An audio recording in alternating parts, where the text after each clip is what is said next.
జై శ్రీకృష్ణ సార్. ఎన్నిసార్లు అనుకున్నాను. జై శ్రీకృష్ణ సార్. జై శ్రీకృష్ణ సార్. జై శ్రీకృష్ణ. జై జై శ్రీకృష్ణ. శ్రీకృష్ణ సార్.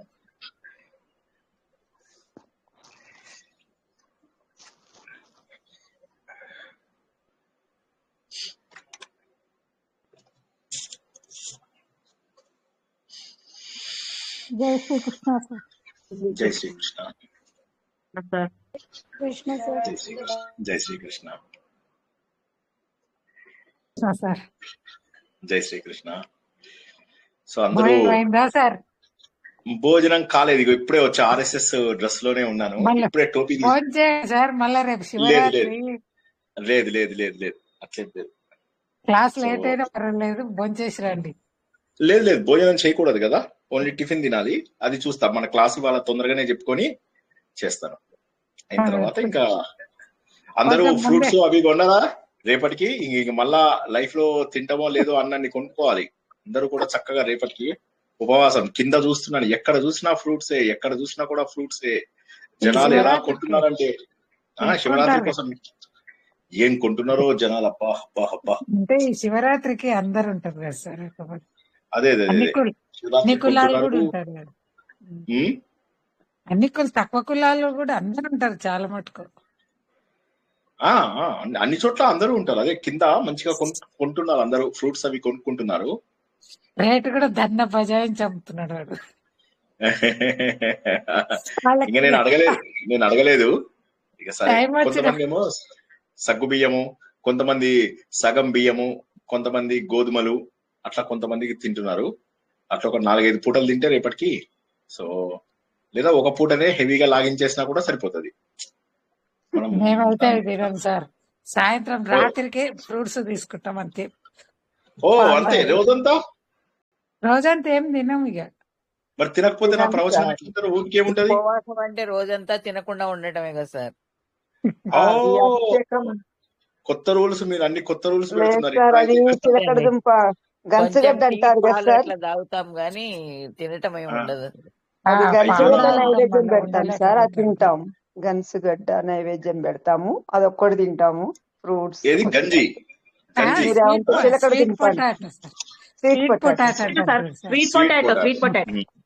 అది శివుడికి పెడతాం సార్. అది ఒక్కటి కొంచెం అంతే సార్. ఏం తినం సార్. తీసుకోండి అట్లొద్దు, మీరు అలా చేయకండి. ఇప్పటి నుంచే రేపటి నుంచి ప్లానింగ్ బాగుంది. కానీ నేనేమంటానంటే, మీరు ఇలా అయ్యేసరికి ఏమవుతుందంటే, రాత్రి అయ్యేసరికి నా ప్రవచనం టైంకి ఇక మీరు ఆలోచిస్తూ ఉంటారు. ఇంకా తెల్లారేసరికి నా ప్రవచనం వినరు. తెల్లారేసరికి నా సామిరంగా ఎలా తింటానో అని ఫుడ్ గురించి ఆలోచిస్తారు.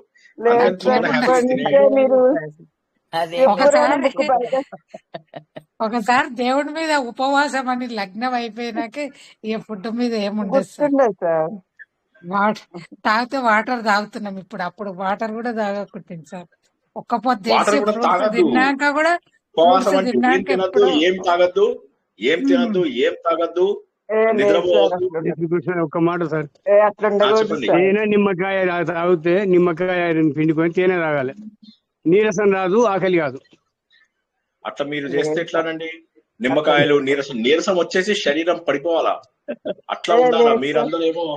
అందరేమో ఏదో ఒకటి తింటున్నాము తాగుతున్నాము అంటున్నారు. నేనేమో మీరు అసలు నీళ్లు కాదు కదా, అసలు ఏమీ ఉండాలని నేను అనుకున్నాను.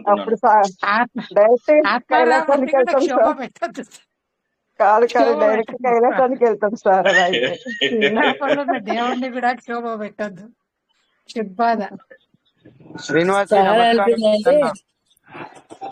భగవంతుడి దగ్గర ఉండాలి మనసుతోనే అంటుండు సార్ ఇప్పుడు మనల్ని. అలా కాదు, ఏం తినొద్దు.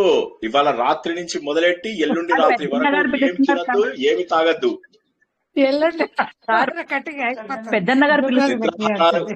నిద్రాహారాలు మానేసి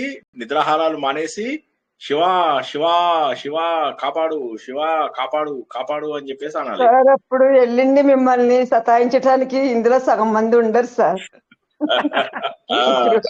అది బాగా చెప్పారు.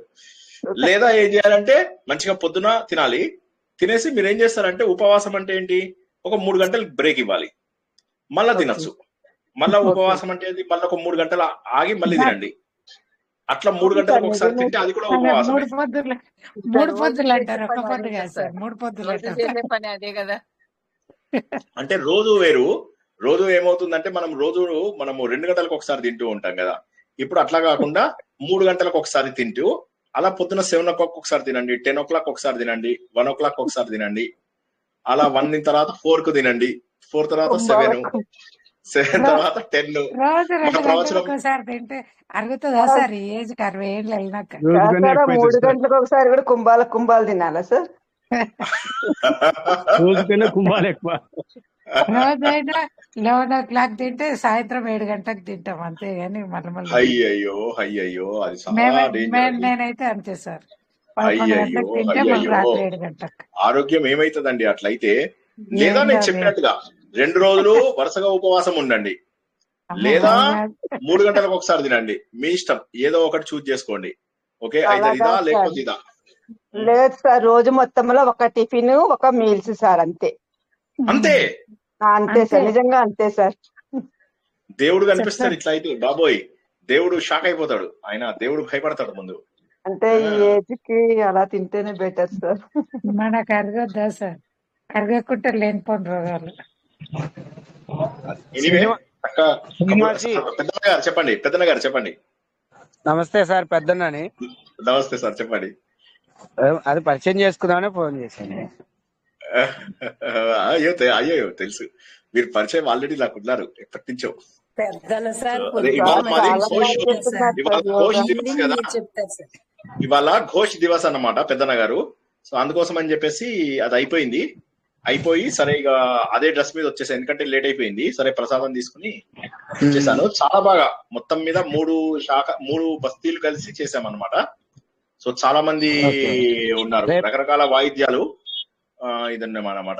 బాగుంది. ఇది కాక మళ్ళీ మా టీమ్ లోనే ఒక 15 మందికి మళ్ళీ కొత్త వాళ్ళకు కూడా ఘోష్ పరిచయం చేస్తున్నాము. సో అట్లాగా. సో అందుకో ఇగో డైరెక్ట్ అదే డ్రెస్ లో కూడా అదే డ్రెస్ లో ఉన్నాను, ఇంకా డ్రెస్ కూడా మార్చుకోలేదు. సో పోటీ కూడా పెట్టుకోవచ్చు కదా సార్, మేము చూస్తాం. శివరాత్రి టోపీ సందర్భంగా చూస్తారా? రేపు ఉదయం 3 చోట్ల ఘోషవాదన సార్. శివుడు బొమ్మ మెయిన్ సెంటర్, శివాలయం గుడి, కేదారేశ్వర గుడి, ఈ 3 చోట్ల ఘోషవాదన జరుగుతుంది. ఘోష్ దివస్ కారణంగా నర్సాపేట మొత్తం కలిపి జరుగుతుంది. Wonderful wonderful wonderful. ఎవరో నన్ను టోపీతో చూస్తాను, రాగండి ఇక్కడే పెట్టాను టోపీ. 1 సెకండ్. మీరు వీడియోలో అది ఆడియో వినిపిస్తుంది కానీ వీడియో కనిపించదు సార్ మీరు పెట్టినప్పుడు.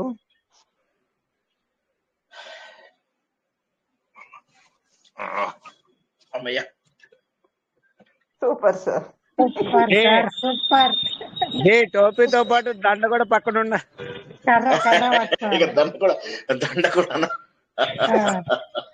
ఒకరోజు దండ చేస్తుండగా వీడియో తీసి పంపిస్తాలేండి. ఒకరోజు దండ తీస్తుండగా వీడియో తీసి పంపిస్తా. మీరు వీడియో నా దండ వీడియో అప్లోడ్ చేస్తారు కానీ సార్ ఆడియోనే వినపడుతుంది కదా సార్, మీరు కనిపించదు. నిన్న దాంట్లో కూడా అంతే కదా. Correct correct correct. సో ఒకరోజు దండ చేసి మా పిల్లల్ని చూపించాను కానీ నాది చూపించలేదు. ఇగో ఇది నాది, ఇది నాది అన్నమాట. సో ప్రాపర్ గా దాన్ని ఏమంటారు సార్? దండ అని అంటారు. దండ అంటారు. దీనికి ఏంటంటే రకరకాల పద్ధతులు ఉంటాయి అన్నమాట. దీన్ని మామూలుగా మేము ఎప్పుడు కూడా దీన్ని స్టేబుల్ గా పెట్టుకుంటాం. దాన్ని ఏమంటారంటే భుజదండ అంటారు. చూపిస్తానండి, ఇది ఉంది కదా, దీన్ని ఇగో ఇలా వెనక్కి పెట్టుకుని ఇలా పెట్టుకుంటాం. ఒక్క నిమిషం. ఇగో ఇది అనమాట, ఇది ఉంది కదా, ఇది భుజదండ. అట్లా భుజదండ.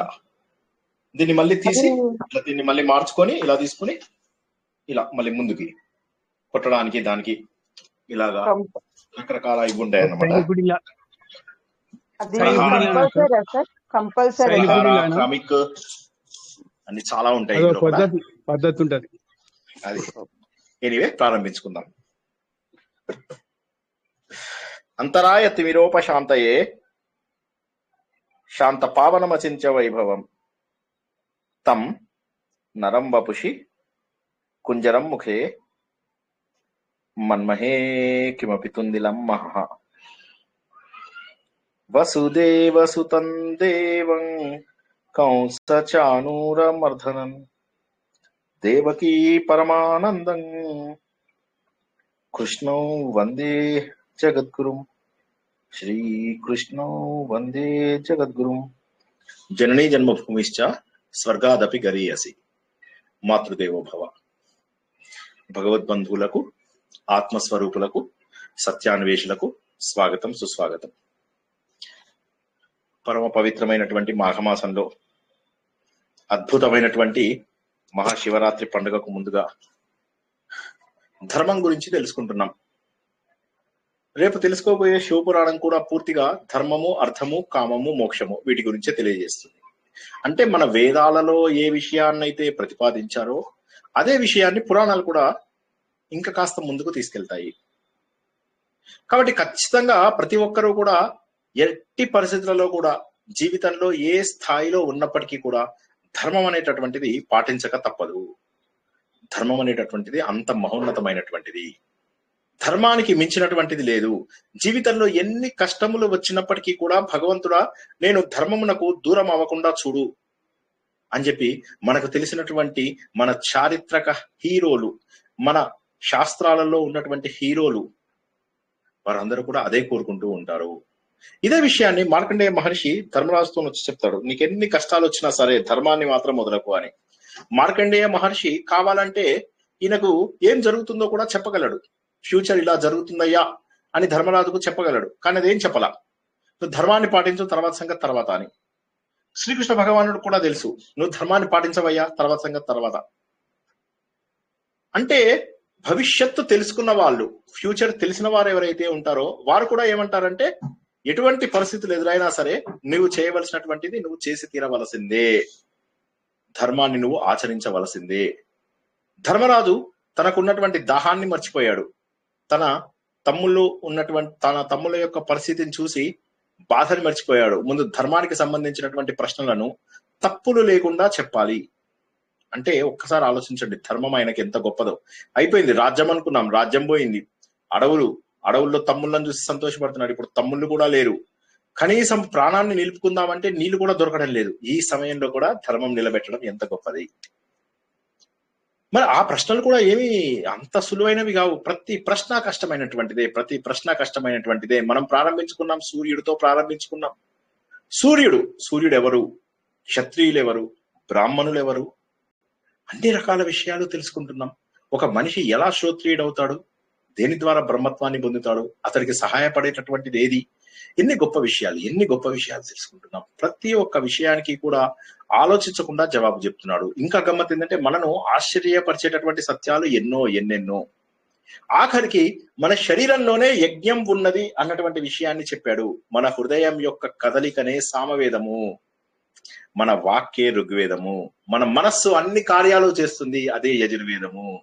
సో ఇటువంటి మహోన్నతమైనటువంటి విషయాలు మామూలుగా తెలుసుకోవడము సాధ్యం కాదు. కానీ ఆ విషయాలన్నింటినీ కూడా ఆయన చెబుతున్నాడు.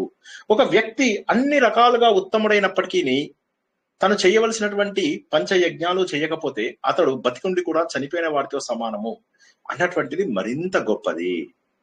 ఇక తల్లిదండ్రుల విషయము, సమాజం విషయము, వాటికి సంబంధించిన ప్రశ్నలు వచ్చాయి.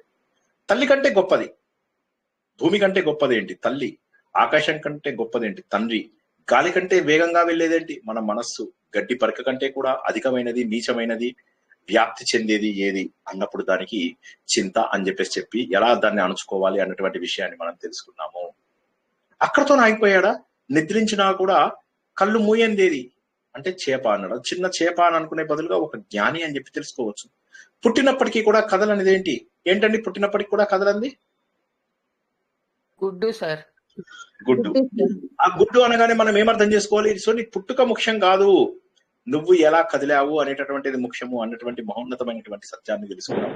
హృదయం లేనిది ఏంటి అంటే రాయికి హృదయం లేదు అని చెప్పడంలో అర్థం ఏంటంటే, బాబు నీకు హృదయం ఉంది, నువ్వు ఎలా ప్రవర్తించాలో అలా ప్రవర్తించాలి అంటే చాలా గొప్పది.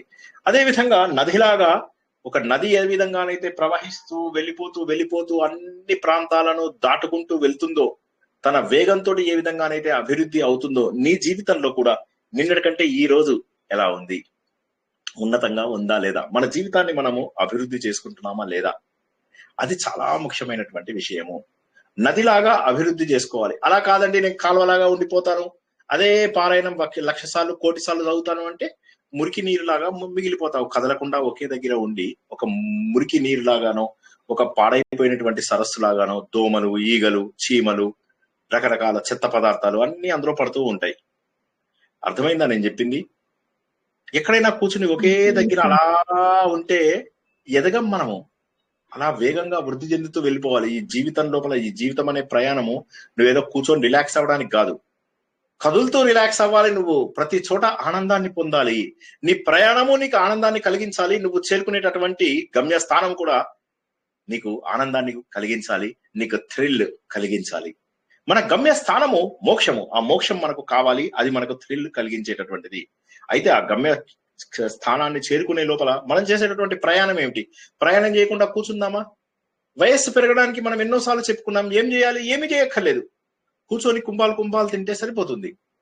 కానీ వయసుకు తగ్గటువంటి పరిణతిని తెచ్చుకోవాలి అంటే ఆలోచన మన లోపల నిరంతరము జరుగుతూ ఉండాలి. మహోన్నతమైనటువంటి జవాబులు ఇవన్నీ కూడా మన జీవితాన్ని మార్చుకోవాల్సినటువంటి జవాబులు. ప్రతి దాంట్లోంచి మనం ఎంతో కొంత నేర్చుకుంటూ ఉంటాం. ఇక గత వారం అత్యద్భుతమైనటువంటివి చెప్పుకున్నాం. ప్రయాణం చేసేవాడికి మిత్రుడు ఎవరు? ఇంట్లో ఉండేవాడికి ఫ్రెండ్ ఎవడు? రోగికి ఫ్రెండ్ ఎవడు? చచ్చిపోయేవాడికి ఫ్రెండ్ ఎవడు? ఇవన్నీ కూడా మనం తెలుసుకున్నాం. అందులో ప్రయాణం చేస్తున్నప్పుడు నీకు నిజమైనటువంటి మిత్రులు నీ బంధువులో, నీ స్నేహితులో, నీ అన్నదమ్ముల్లో, నీ అక్క చెల్లెలో, నీ తమ్ముల్లో, నీ కొడుకులో, నీ కూతురులో కాదు, నీ తోటి ప్రయాణికుడు. ఇక్కడ మనం గుర్తుంచుకోవాల్సింది ఏంటంటే తోటి ప్రయాణికుడు అంటే ఏమిటి అంటే మనం ఏదో ఇక్కడి నుంచి ఏదో యాత్రకి వెళ్ళాము, యాత్రలో దొరికే మనుషులా కాదు. నీ జీవన యాత్ర లోపల సత్సాంగత్యము అన్నటువంటి విషయాన్ని గత వారం మనం తెలుసుకున్నాము. సరైనటువంటి సాంగత్యాన్ని మనం తెచ్చుకోవాలి. సరైనటువంటి సాంగత్యాన్ని తెచ్చుకున్నట్లయితే వారు నీ మార్గాన్ని సుగమం చేస్తారు. అది మనకు అక్కడ మెయిన్. నీ తోటి ప్రయాణికులు అంటే నీలాంటి భావజాలము ఉన్నటువంటి వ్యక్తులతో నువ్వు గనక కలిసి ప్రయాణం చేస్తే ఆనందంగా ఉంటుంది. నువ్వు ఒక రకంగా ఆలోచిస్తావు, బయటవాడు ఒక రకంగా ఆలోచిస్తే లాభం ఏమిటి? ఇక రెండవది గృహస్థుకి భార్య స్నేహితురాలు అన్నటువంటి విషయాన్ని తెలుసుకున్నాం. ఇక్కడ ఏమిటి ఉద్దేశము అంటే ఎవరూ కూడా వారి వారి బాధ్యతలను విస్మరించకుండా చెయ్యాలి అనేది. ఎందుకంటే ప్రతి ఒక్కడు కూడా నేను సన్యాసం తీసుకుంటాను అంటే కుదరదు. గృహస్థాశ్రమం తీసుకున్న తర్వాత గృహస్థాశ్రమంలో ఉన్నటువంటి కష్ట నష్టాలను భరిస్తూ వెళ్ళాలి. ఒక అమ్మాయి ఒక అబ్బాయి కలుసుకుంటారు, వాళ్ళిద్దరికి ఇక పెళ్ళవ్వాలి. ఆ అమ్మాయి అంటుంది అనమాట, రేపటి నుంచి నీ కష్టాలు నీ సుఖాలు అన్ని కూడా నావి అంటుంది. అంటే రేపు పెళ్ళి అన్నమాట. నీ కష్టాలు నీ సుఖాలు అన్ని నావి అంటుంది. అంటే వీడంటాడు నాకు ఇప్పటి వరకు కష్టాలు లేవు కదా అని. అంటే నీకు పెళ్లి కాలేదు కదా అని అంటుంది అనమాట. సో ఈ విధంగా ఏమవుతుందంటే మనకు వచ్చినటువంటి ఇబ్బందులు ఇవన్నీ కూడా జీవితం లోపల వాటన్నింటి నుంచి దాటుకుంటూ వెళ్ళాలి, బాధ్యతాయుతంగా వెళ్ళాలి. మన లోపల ఒక సగభాగము అయినటువంటి మిత్రుడిని వెంట తీసుకుంటూ జీవితంలో ముందుకెళ్ళాలి. ఇంకా చెప్పాలంటే వానప్రస్థ ఆశ్రమం కూడా భార్యతో కలిసి చెయ్యాలి. అది అదృష్టం. చేయగలిగితే అది అదృష్టం. అయితే ఇద్దరిలో ఆ స్థాయికి పరిణతి వస్తే చాలా సంతోషం. పరిణతి రాకపోతే కష్టం. ఇప్పుడు ఈ రోజుల్లో ఆ పరిణతి ఇద్దరిలో ఒకసారి రావడం కష్టం. పూర్వకాలంలో ఏమయ్యేదంటే వాళ్ళకి కాస్త సమయం ఉండేది. వాళ్ళు ఎంత పెద్ద రాజ్యాన్నైనా కూడా వదిలేసి భార్యాభర్తలు అడవి లోపల తపస్సు చేసుకోవడానికి వానప్రస్థానికి వెళ్ళేవాళ్ళు. కందమూలాలు తినేవారు, మామూలు బట్టలు కట్టుకునేవారు, ఎంతో ఆనందంగా ఉండేవాళ్ళు. ప్రకృతి మధ్య జీవిస్తూ ఎంతో ఆనందంగా ఉండేవాళ్ళు. సో ఆ రోజుకు సంబంధించినటువంటిది ఇప్పుడు మనం తెలుసుకున్నటువంటి జవాబు. ఇక రోగికి వైద్యుడే. రోగికి తన కొడుకులు కూతుళ్ళు ఎవరు కాపాడలేరు. రోగికి వైద్యుడే మిత్రుడు. ఇక్కడ దీని అర్థం ఏంటి? మనం గత వారము కేవలం డైరెక్ట్ మీనింగ్ తెలుసుకున్నాం, అందుకని కొద్దిగా క్లుప్తంగా మరింత వివరణ తెలుసుకుంటున్నాం. రోగం వచ్చిన వాడంటే ఎవరు? రోగం వచ్చినంటే జ్వరం వచ్చింది సార్, దగ్గొచ్చింది సార్ కాదు, భవరోగము. వైద్యుడు ఎవరు? భగవంతుడు. ఈ భవరోగం ఏదైతే ఉందో, ఈ భవసాగరం ఏదైతే ఉందో, ఈ సంసారం ఏదైతే ఉందో, ఇది ఒక రోగంతో సమానము. ఎందుకంటే ఒక స్థాయి దాటిన తర్వాత ఏదైనా కూడా ఎక్కువైతే అది మనకు చెడు ఫలితాన్నే ఇస్తుంది. అన్నం కూడా బాగా తింటే అది కూడా విషంలాగా పరిణమిస్తుంది. అలాగే నచ్చినటువంటి దాన్ని ఎక్కువ రోజులు అనుభవిస్తూ పోయామంటే అది విషంగా మారడే అవకాశం ఉంది. అతి సర్వత్ర వర్జయేత్. కాబట్టి ఈ భవసాగరం అనేది ఎంత చేయాలో అంతవరకు ఉండాలి. ఆ తర్వాత ఇంకా ఉన్నట్లయితే మునిగిపోతావు. కాబట్టి మరి ఇందులోంచి బయటికి తీయగలిగేది ఎవరు? వైద్యుడు. ఎవరా వైద్యుడు? భేషజం విషక్ మనం ఏదైతే చదువుకున్నామో ఇందులోపల మన విష్ణు సహస్రనామంలో ఆ వైద్యుడు ఎవరంటే భగవంతుడు. ఆ వైద్యుడు ఎవరంటే సర్వత్రా వ్యాప్తి చెందినటువంటి భగవంతుడు రూపంలో ఉన్నటువంటి ఆ చైతన్యము. దాన్ని మనము ఆసరాగా తీసుకోవాలి. మనం వెళ్ళవలసినటువంటి దారి లోపల మనకు వైద్యుడు ఎవరు అంటే భగవంతుడు. భగవంతుడు ఆసరా ఉన్నట్లయితే మనకు రోగాలు దగ్గరికే రావు. భగవంతుడు ఏమంటాడు, నన్ను కనుక నిజంగా నువ్వు నమ్మితే, నువ్వు వీడేం చేశాడు వాడేం చేశాడు నాకు అట్లా ఇట్లా అనుకోవాల్సిన అవసరం లేదు. ఎవడో చేస్తాడు నీకు, ఎవడో నిన్ను కాపాడతాడని అనుకోకూడదు. ఎలాగండి, వయసు వచ్చింది, పిల్లల దగ్గర ఉండకపోతే రేపు రోగాలు వచ్చినా ఏమవుతుంది? కరెక్టే, ఉంటావు మంచిగా, పిల్లల దగ్గరే ఉన్నావు, వాళ్ళు ఏదో వెకేషన్కి వెళ్ళారు, ఆ టైంలో హార్ట్ అటాక్ వచ్చింది, ఏం చేస్తావు? సో కాబట్టి అది మూర్ఖత్వం. భగవంతుడు ఏమన్నాడు, నన్ను నమ్ముకున్న వాళ్ళకి జరా వ్యాధులని నేను దూరం చేస్తాను అని చెప్పేసి అన్నాడు. జరా అంటే ముసలితనాన్ని, వ్యాధులు అంటే రోగాలు. వీటిని భగవంతుడిని నమ్ముకున్న వాడికి ఎవరూ అవసరం లేదు. శ్రీకృష్ణ భగవానుడు లాంటి వాడే ఒక్కడు మరణించాడు. ఎంతో మంది ఆ విధంగా మరణించేటప్పుడు, శరీరాన్ని వదిలేసేటప్పుడు ఏదైతే ఉంటుందో, అవతారాన్ని చాలించేటప్పుడు గాని వదిలేసేటప్పుడు గాని ఎంతమంది పక్కన ఉన్నారు? కాబట్టి ఏదో మనకు కావాలి, ఏదో సపోర్ట్ కావాలి, మనకు కావలసినటువంటి సహకారాలు కావాలి అని చెప్పేసి నిత్యము కష్టాలు అనుభవిస్తూ ఎప్పుడో వచ్చేటటువంటి బాధల కోసం ఇవాళే ప్లానింగ్ చేసుకుంటూ అంత అవసరం లేదు. కాబట్టి ఏంటంటే మనకు భగవంతుడే, ఇక్కడ మళ్ళీ చెప్తున్నాను, మరణించే వాడికి తను చేసినటువంటి పుణ్యాలు ఏవైతే ఉంటాయో అవన్నీ ఉపయోగపడతాయి. కానీ తను చివరి దశలో ఉన్నప్పుడు వచ్చేటటువంటి వ్యాధులన్నిటికీ కూడా భగవంతుడే మనకు వైద్యుడు. భగవంతుడు వైద్యుడు. నువ్వు చేసినటువంటి పుణ్య కార్యాలు ఏవైతే ఉంటాయో అవి నువ్వు మరణించిన తర్వాత నీకు ఏ జన్మ నీకు వస్తుంది అనేది. ఆ పుణ్య కార్యాలలో వైటీడి, యజ్ఞము, తపస్సు, దానము అని ఏవైతే చెప్పుకున్నామో అవి మాత్రమే నీతో వస్తాయి. నువ్వు ఎంతసేపు పారాయణం చేసావు, ఎన్ని లక్షల పారాయణం చేసావు, ఆ పారాయణంలో ఎంతమందిని వాడు చూసావా నాకు అన్నం సరిగా పెట్టలేదు, ఇదిగో చూసావా నన్ను ముందు వరుసలో కూర్చోబెట్టలేదు, ఇదిగో చూసావా నాకు సరైనటువంటి గుర్తింపు ఇవ్వలేదు, ఇదిగో చూసావా నాకు మైక్ సరిగ్గా ఇవ్వలేదు, అదిగో చూసావా నాకు మా టిఫిన్ చిన్న బొచ్చెలో పెట్టారు, ఇదిగో చూసావా నాకు సరైన గుర్తింపు ఇవ్వలేదు, నన్ను వెనక వరుసలో కూర్చోబెట్టారు, సరైనటువంటి చీర ఇవ్వలేదు, సరైనటువంటి రూమ్ ఇవ్వలేదు. ఎన్ని రకాల కంప్లైంట్స్ జీవితంలో ఒక్కసారి ఆలోచించండి. జీవితం అంతా కూడా కష్టాలు కంప్లైంట్స్, వీటన్నిటితోటి బతకాలా ఒక్కసారి ఆలోచించండి. కాబట్టి ఏంటంటే కేవలం భగవంతుడి మార్గం మాత్రమే మనను నిజమైనటువంటి సంతోషానికి తీసుకెళ్తుంది. కాబట్టి మన పుణ్య కార్యాలు మాత్రమే మనకు మిత్రుడు. మనకు వచ్చేటటువంటి వైరాగ్యం మాత్రమే మనకు సరైనటువంటి మిత్రుడు. మనతో వచ్చేటటువంటి సరైనటువంటి సత్సాంగత్యమే మనకు నిజమైనటువంటి మిత్రుడు. మనతో జీవితాంతము మన జీవితాన్ని పంచుకునేటటువంటి భాగస్వామి ఎవరైతే ఉన్నారో తన మిత్రుడు. సో ఈ ప్రశ్న ఏదైతే ఉందో ఇది మామూలు ప్రశ్న కాదు, ఇది మహోన్నతమైనటువంటి ప్రశ్న. మన జీవితం లోపల ఎంతగా మనము కొన్ని విషయాలను సాధించగలము అనేటటువంటి విషయాన్ని తెలుసుకునేటటువంటిది శ్లోకము. జై శ్రీకృష్ణ. ఇప్పుడు కొత్త శ్లోకాన్ని తెలుసుకుంటాం. ఎవరికైనా ఏమైనా ప్రశ్నలు ఉంటే అడగండి. వాయిస్ క్లియర్ గానే ఉందా? క్లియర్ గానే ఉంది సార్.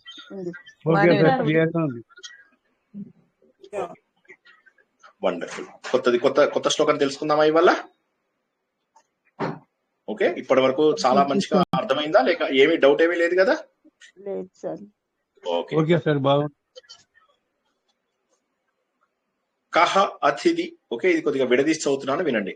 కోతిథి అని, కో అతిథి. కహ అతిథి. కహ అతిథి సర్వభూతానాం కిం స్విత్ ధర్మం సనాతనం. విడదీసి చదువుతున్నాను, జాగ్రత్తగా వినండి. కహ అతిథి సర్వభూతానాం. కహ సినిమా కూడా వచ్చింది మనకు రీసెంట్ గా, ఎవరు నువ్వెవరు, చాలా అద్భుతమైన సినిమా రీసెంట్ టైమ్స్ లో మనం చూసాం. కహ అతిథి సర్వభూతానాం కింస్విత్ ధర్మం సనాతనం. కింస్విత్ ఏది? ధర్మం సనాతనం. అమృతం కింస్విత్ రాజేంద్ర. రాజేంద్ర అంటే ఈయనని రాజేంద్ర అంటున్నాడు. రాజన్ లేదు, ఏమీ లేదు, కానీ రాజేంద్ర అంటున్నాడు. అమృతం కింస్విత్ రాజేంద్ర కింస్విత్ సర్వం ఇదం జగత్. ఇదం జగత్, ఈ జగత్తులో కింస్విత్ సర్వం, అంతా అన్ని చోట్ల ఉన్నటువంటిది ఏది? ఈ మొత్తం జగత్ ఏంటి? చాలా చక్కటి ప్రశ్న ఇది. కహ అతిథి. కహ అతిథి సర్వభూతానాం. అందరికీ కూడా, సర్వభూత రాశులకు అంటే కేవలం మనుషులకు కాదు, అన్ని భూత రాశులకు, అంటే ఎవరు అంటే అంటే జీవరాశులు, మెయిన్ గా బతికున్న వాటికి. బతికున్నవి అంటే మనుషులు కావచ్చు, జంతువులు కావచ్చు, పక్షులు కావచ్చు, కేచరాలు, జలచరాలు, భూచరాలు అని అంటాం కదా, అవన్నీ. వీరందరికీ అతిథి ఎవరు? రెండోది, ప్రపంచంలో అత్యంత పురాతనమైనటువంటి ధర్మం ఏది? మూడవది, అమృతం అనేది ఏది? నాలుగవది, ఈ మొత్తం జగత్తంతా కూడా దేని ద్వారా వ్యాపించి ఉండబడింది? అంటే ఏముంది ఈ జగత్తు మొత్తంలో, ఏముంది అని చెప్పేసి చక్కటి ప్రశ్నను అడిగాడు. ఈ ప్రశ్నకి direct meaning, direct meaning, deep meaning రెండు కూడా మనం తెలుసుకుందాం. దీనికి ధర్మరాజు ఈ ప్రశ్నలు అర్థమయ్యాయా? ఏదైనా ఒక పదం అర్థం కాకపోతే అడగండి, చెప్తాను. థర్డ్ క్వశ్చన్ చెప్పండి సార్. అమృతం. అమృతం కిమ్స్ విత్ అమృతం, కిమ్స్ విత్ రాజేంద్ర. కిమ్స్ విత్ రాజేంద్ర అమృతం. అమృతం ఏది? అమృతం అనగా ఏమి? అమృతము అంటే మరణం లేనిది అని కదా. అమృతము అంటే తాగే అమృతం అని కాదు, తాగే అమృతం అని కూడా అనుకోవచ్చు. కానీ అమృతంతో సమానమైనటువంటిది ఏది? అమృతం ఏది అని చెప్పేసి మీనింగ్. ఇంకా రెండవ ప్రశ్న ఒక్కసారి చెప్పండి. రెండవ ప్రశ్న, కిమ్స్ విత్ ధర్మం సనాతనం. కిమ్స్ విత్ ఏది? ధర్మం సనాతనం. సనాతన ధర్మం ఏది? సనాతన ధర్మం ఏది? ఇంకేదన్నా పదం అర్థం కాలేదా? పోనీ మళ్ళీ ఒకసారి చెప్తాను, వినండి. కహ అతిథి సర్వభూతానాం. కహ ఎవరు? అతిథి. అతిథి అంటే మనకు తెలుసు, గెస్ట్. అంటే అందరికీ కూడా ఉపయోగపడేటటువంటి గెస్ట్. ఎవరు? సర్వభూతానాం, అన్ని భూతములకు సరైనటువంటి అతిథి ఎవరు? మొదటి ప్రశ్న. రెండవ ప్రశ్న ఏంటి? కిమ్స్ విత్ సనాతనం ధర్మం. కిమ్స్ విత్ ధర్మం సనాతనం. ఏ ధర్మం సనాతనం? ఎప్పటి నుంచో ఉన్నటువంటి ధర్మం ఏది? అత్యంత పురాతనమైనటువంటి, పాతదైనటువంటి, వన్ ఆఫ్ ద ఓల్డెస్ట్ ధర్మం ఏది? ఏ ధర్మము ఎప్పటి నుంచో ఇప్పటి వరకు కొనసాగుతోంది అని మీనింగ్. మూడవది, కిమ్స్ విత్ రాజేంద్ర అమృతం. కిమ్స్ విత్ ఏది? రాజేంద్ర, ధర్మరాజా. అమృతం, రాజ్యం లేని రాజు ఇక్కడ. ఇంకోటి చూసినట్లయితే, ధర్మరాజుకి రాజ్యం లేకపోయినా చాలా మంది రాజా రాజా అనే పిలిచేవాళ్ళు. ధర్మరాజు కాదు ఆయన పేరు, యుధిష్ఠరుడు. అయినా కూడా ఆయనని రాజు రాజు అని చెప్పి పిలిచేవాళ్ళు ప్రతి చోట. ఇంకా చెప్పాలంటే మనం భగవద్గీతలో అనంత విజయం రాజా అని చెప్పేసి మనం అక్కడ కూడా చదువుకున్నాం. అసలు అక్కడ ఆయన రాజు ఎలా అయ్యాడు? సో ధర్మరాజు ఎవరైతే ఉన్నాడో ఆయన రాజ్యం లేకపోయినా ఆయనే రాజు, మహోన్నతుడు. సో ఇక్కడ ఏమంటాడు? కిమ్స్ విత్ రాజేంద్ర అమృతం. అమృతం ఏది? అమృతం అంటే ఏంటి? చాలా బ్యూటిఫుల్ క్వశ్చన్. కిమ్స్ విత్ సర్వం ఇదం జగత్. ఇదం జగత్, ఈ జగత్ ఏదైతే ఉందో ఈ జగత్తు లోపల సర్వము అయినటువంటిది ఏది? సర్వత్రా ఉన్నటువంటిది ఏది? ప్రశ్న అర్థమైందా? ప్రశ్నలు అర్థమయ్యాయా? అయ్యాయి సార్. అర్థమయ్యాయి సార్, చాలా బాగున్నాయి క్వశ్చన్స్.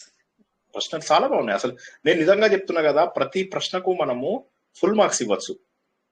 అసలు ఎంత అద్భుతము! వీటిలో డైరెక్ట్ మీనింగ్, మళ్ళీ డీప్ మీనింగ్ రెండు కూడా చూసుకున్నట్లయితే ఆశ్చర్యం అనిపిస్తుంది. దీనికి జవాబు కూడా చూద్దాం మనం. అతిథి సర్వభూతానాం అగ్ని. సో అగ్ని, అతిథి సర్వభూతానాం అగ్ని. ప్రశ్నకి జవాబు అర్థమైపోయిందా అందరికి? నేను చెప్పాలా?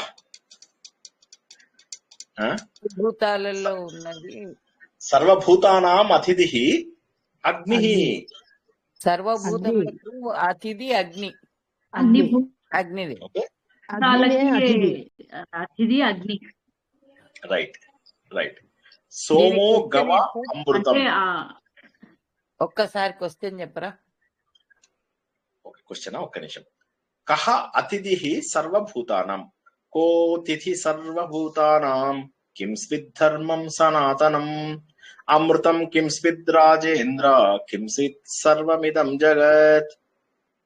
దానికి జవాబు ఏం చెప్తున్నాడంటే ఆయన, అతిథి సర్వభూతానాం అగ్ని సోమో గవ అమృతం సనాతనో మృతో సనాతనో అకమృతో ధర్మో వాయు సర్వమిదం జగత్. సో ఇక్కడ సరే ముందు 4 ఒకసారి విడ తీసుకొని చెప్పుకుందాం. సర్వకోటికి అతిథెవరు అంటే ఇంకెవరో కాదు, అగ్ని. అన్నింటికీ కూడా అమృతం ఏంటి అంటే ఆవు పాలే. ఆవు పాలే అమృతం ఏంటి? వేరేవేం లేవు, ఆవు పాలే. సనాతనమే అమృత పరంగా ఉన్నటువంటి ధర్మము, ఎప్పటి నుంచో ఉన్నటువంటి ధర్మం ఏదో కాదు, సనాతన ధర్మమే. వాయు సర్వం ఇదం జగత్, వాయువు ఈ ప్రపంచంలో అంతటా కూడా వ్యాపించి ఉన్నది. డైరెక్ట్ మీనింగ్ ఏంది? ఒకటి అగ్ని, ఒకటి ఆవు పాలు, ఒకటి సనాతన ధర్మము, ఇంకోటేమో వాయువు. Direct meaning. దీనికి ఇండైరెక్ట్ మీనింగ్, మనము డీప్ మీనింగ్ కూడా తెలుసుకుందాం. ఫస్ట్ అర్థమైంది కదా అగ్ని అంటే ఏంటి. ఫస్ట్ ఒకసారి డైరెక్ట్ మీనింగ్ అర్థం చేసుకోవడానికి చూద్దాం.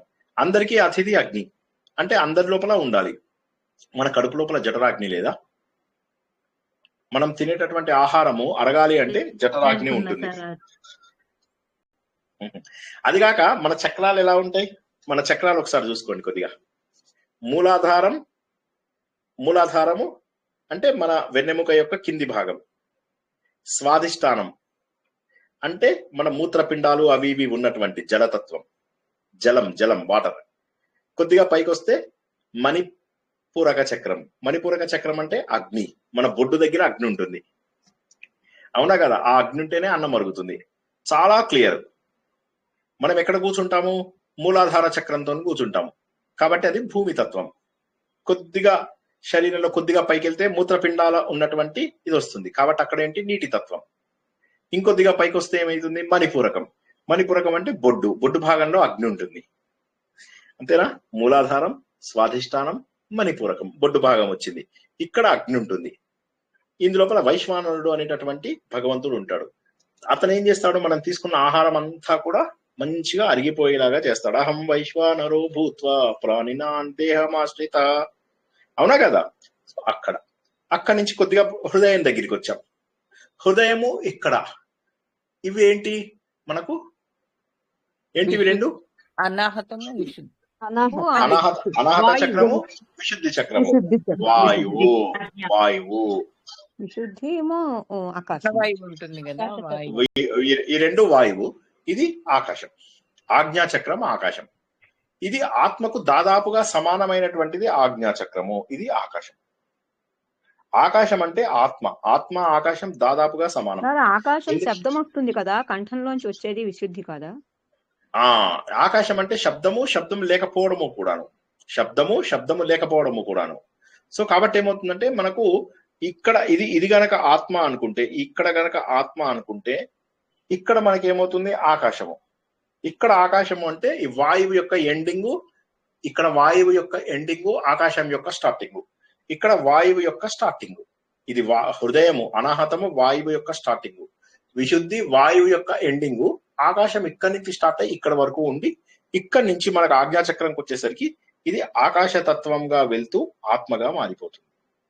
ప్రపంచంలో భగవంతుడు తన ఆత్మని మొట్టమొదటిగా వచ్చి ఆత్మలోంచి ఆకాశమును, ఆకాశంలోంచి వాయువును, వాయువులోంచి అగ్నిని, అగ్నిలోంచి నీటిని, నీటిలోంచి మనకు భూమిని తయారు చేయించాం. కాబట్టి విశుద్ధి చక్రము, ఆకాశతత్వం కూడా కొంత ఉంటుంది, అది కరెక్టే. కానీ విశుద్ధి చక్రం మెయిన్ గా గాలి ఎండ్ అయ్యే చక్రం. వాయువు ఇక్కడ ఎండ్ అయిపోయి ఇక్కడి నుంచి ఆకాశతత్వం స్టార్ట్ అవుతుంది. జై శ్రీకృష్ణ. సో కాబట్టి ఇప్పుడు మనం ఇక్కడ మన ప్రశ్నలోకి వచ్చినట్లయితే, ఇక్కడ అగ్ని రూపంలో ఎవరైతే ఉంటారో మణిపూరక చక్రంలో వైశ్వానరుడుగా, ఆయన మన శరీరంలో ఉండకపోతే మనకేమైనా అసలు అగ్ని లేకపోతే మనం అసలు ఆహారం తింటామా? మనం రేపటికి ఎంత ప్లానింగ్ చేశాను చెప్పండి, ఎన్ని తిందామని ప్లాన్ చేశాను రేపటికి. నిజం చెప్పాలంటే నా సామిరంగా మామూలు రోజుల్లో కంటే కూడా మనము శివరాత్రి నాడు ఎక్కువ తింటాం. శివరాత్రి నాడు దంచి కొట్టి ఏమంటారు, దుమ్ములేపు దంచి కొట్టు అంటారు కదా. సో అట్లాగా మనం అది శివరాత్రి నాడు, వైకుంఠ ఏకాదశి నాడు చాలా ఎక్కువగా తినేస్తాం, బాగా దారుణంగా తినేస్తాం. సో అట్లాగా సో ఆ తిన్నదంతా మనం అరగాలి కదా. అరగాలి అంటే జఠరాగ్ని. రెండవది ఏంటి, మన శరీరం అంతా కూడా ఒక టెంపరేచర్ మెయింటైన్ అవుతుంది. 98.4 degrees 37 degrees centigrade, 98.4 degrees Fahrenheit. మరి అది మెయింటైన్ అవ్వాలంటే కారణం ఎవరు? అగ్నిదేవుడే కదా. అగ్ని. వంట చేసుకోవాలంటే అగ్ని, అవునా కదా? యజ్ఞం చెయ్యాలి అంటే అగ్ని. సో కాబట్టి ఏంటంటే ఉష్ణం అనేటటువంటిది ప్రాథమిక అవసరము. ప్రతి వ్యక్తికి కూడా ప్రాథమిక అవసరం, ఏదైతే బేసిక్ నీడ్ అని చెప్పేసి అంటామో అది అగ్ని. కాబట్టి ఇతనే అతిథి. ప్రతి జీవికి కూడా అతిథి రూపం లోపల వచ్చి మంచి చేసేటటువంటి వాడు అగ్ని. అర్థమైన వాళ్ళు అడగండి, లేకపోతే ఇంకొకసారి చెప్తాం. అర్థం కాని వాళ్ళు అడగండి, ఇంకోసారి చెప్తాం. ఏది డౌట్ ఉన్నా అడగండి. చక్రాల గురించి డౌట్ ఉన్నా అడగండి, లేకపోతే ఈ ప్రశ్నకు జవాబు అర్థం కాకపోయినా అడగండి. టెంపరేచర్ రూపంలో ఉండేది కూడా అగ్నే కదా సార్? అగ్నే. మన శరీరం కనుక టెంపరేచర్ నీకు చల్లబడిపోతుంది, శరీరము చల్లగా అయిపోతుంది. ఒకసారి అగ్ని వెళ్ళిపోయింది అంటే ఎంత ఆశ్చర్యం, నిజంగా ఎంత ఆశ్చర్యం బాబోయ్, ఎంత ఆశ్చర్యము కదా, అసలు చాలా ఆశ్చర్యం అనిపిస్తూ ఉంటుంది. వండర్ఫుల్. అర్థమైందా? నెక్స్ట్ ప్రశ్న నెక్స్ట్ జవాబుకి వెళ్ళనా? వెళ్ళండి సార్, అయిపోయింది, అర్థమైంది. ఇక రెండవది ఏంటంటే సనాతన ధర్మం. చెప్పండి. సారీ,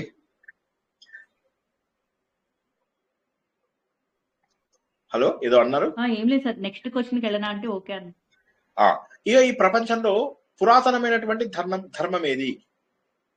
మన సనాతన ధర్మం ఏదైతే ఉందో అది సత్యంగాను, ధర్మంగాను, యజ్ఞంగాను, ఇవన్నీ కూడా సత్యం అవ్వచ్చు, యజ్ఞం అవ్వచ్చు, పరబ్రహ్మ అవ్వచ్చు, ఇవన్నీ కూడా. ఎందుకంటే ఈ సృష్టి అంతా కూడా ఒక యజ్ఞంలో, అంటే యజ్ఞం అనేటటువంటిది మనకు ఓల్డెస్ట్. యజ్ఞము, తపస్సు, దానము అని చెప్పేసి అంటాం కదా. ఈ ధర్మం ఏదైతే ఉందో యజ్ఞము ఈజ్ ద ఓల్డెస్ట్. ఎందుకోసము? యజ్ఞము లేనిదే అసలు సృష్టి ప్రారంభమయ్యేది కాదు. ఎక్కడ తెలుసుకున్నాం ఈ విషయం? ఎవరైనా చెప్పాలి.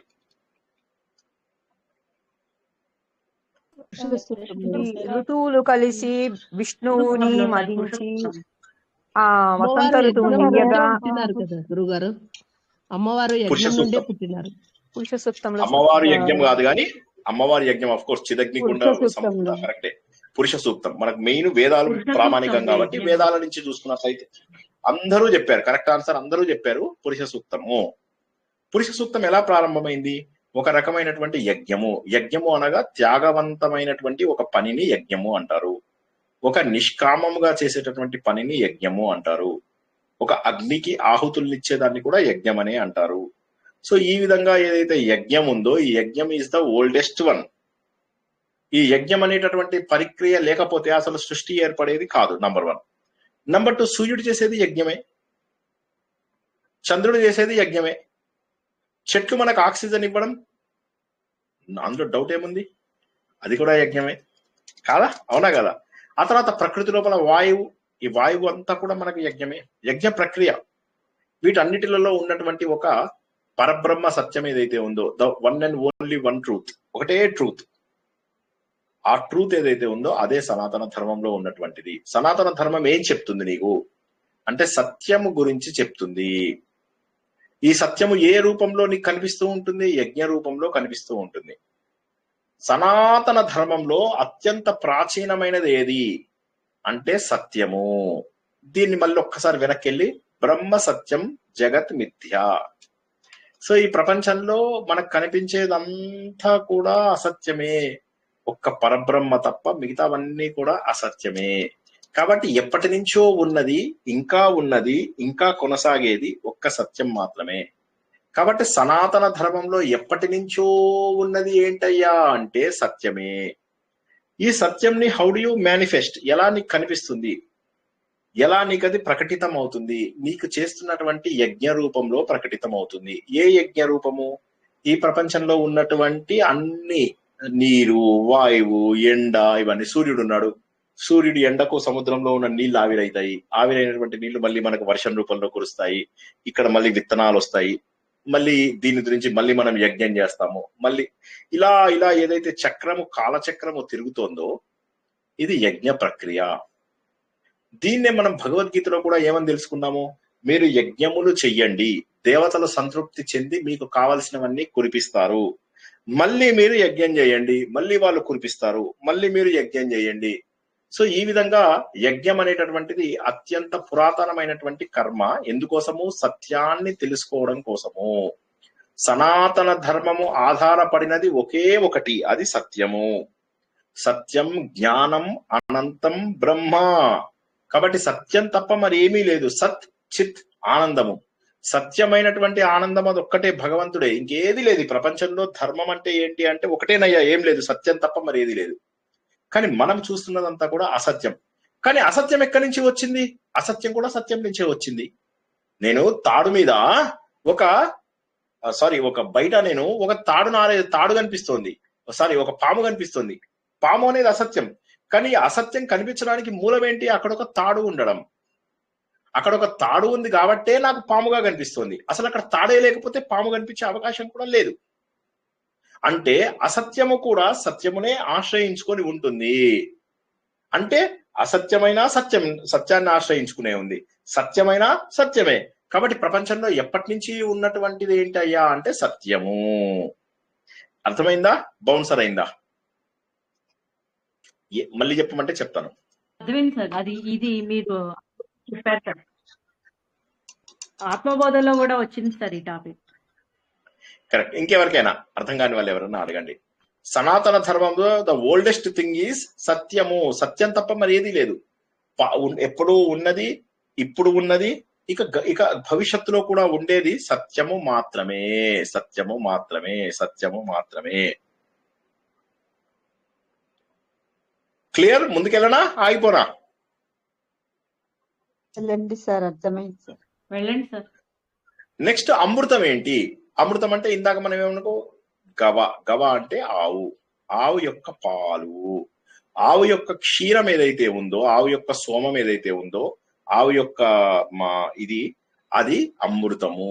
అదేంటండి ఆవు పాలు అమృతమా? ఎస్, ఆవు పాలు గోక్షీరం ఏదైతే ఉందో ఇదే అమృతము. అమృతం అంటే నీకు మరి ఎక్కడో వచ్చేసేసి వాడు ఏదో ఇచ్చాడని కాదు. గోవు నీకు అత్యంత ఉన్నతమైనటువంటిది. గోవు లోపల 3 దేవతలు ఉన్నారు. సకల శక్తి ఆవు లోపలే ఉంది. ఇన్ని రకాల జంతువులు ఉన్నప్పటికీ కూడా ఆవునే ఎందుకు మనం ప్రార్థిస్తామో తెలుసా? గడ్డి తింటుంది ఆవు. ప్రతి ఆవుకి జాగ్రత్తగా చూడండి, ఇది గడ్డో, ఇది చెట్టు ముక్కలో ఏవో అనుకోండి. ఈ పై భాగం ఎట్లా చెప్పాలి మీకు? ఓకే, ఇది ఒక గడ్డి అనుకోండి. ఈ గడ్డిలో ఈ పై భాగం ఏదైతే ఉందో ఇది సాత్వికం, దాని కిందున్నది రాజసం, దాని కిందున్నది తామసం. ఆవు కేవలం పై భాగమే తింటుంది, అది గుర్తుంచుకోండి. మేతకు వెళ్ళిన ఆవు పై భాగమే తింటుంది, సాత్వికము మాత్రమే తింటుంది. ఇంకొకటి బర్రెలు అంటాం కదా, బర్రెలు అంటే మీరేమంటారు ఆంధ్ర లోపల? గేదెలు ఏదో అంటారు కదా. ఆ గేదెలు మొత్తం తింటాయి, ఇవి మొత్తం తింటాయి అవి. ఆవు మాత్రం ఓన్లీ పై భాగమే తింటుంది మేతకెళ్ళినప్పుడు. సో కాబట్టి ఆవు సాత్విక ఆహారం తీసుకుంటుంది. ఆవు అనేటటువంటిది మహోన్నతమైనటువంటిది. ఎవరో ప్రశ్న అడుగుతున్నారా? సారీ, జవాబు చెప్తున్నారా? ఒకటి చెప్దామని అది చెప్తున్నాను సార్. అది ఆవును పీపు పైన ఇట్లా అనడం, ఇట్లా మెడ కింద ఇట్లా అన్నామంటే కనుక మనకు ఏ ఇది కావాలనో ఆ ఆహారం తిని అలాంటి పాలు ఇస్తుందంట సార్ ఆవు.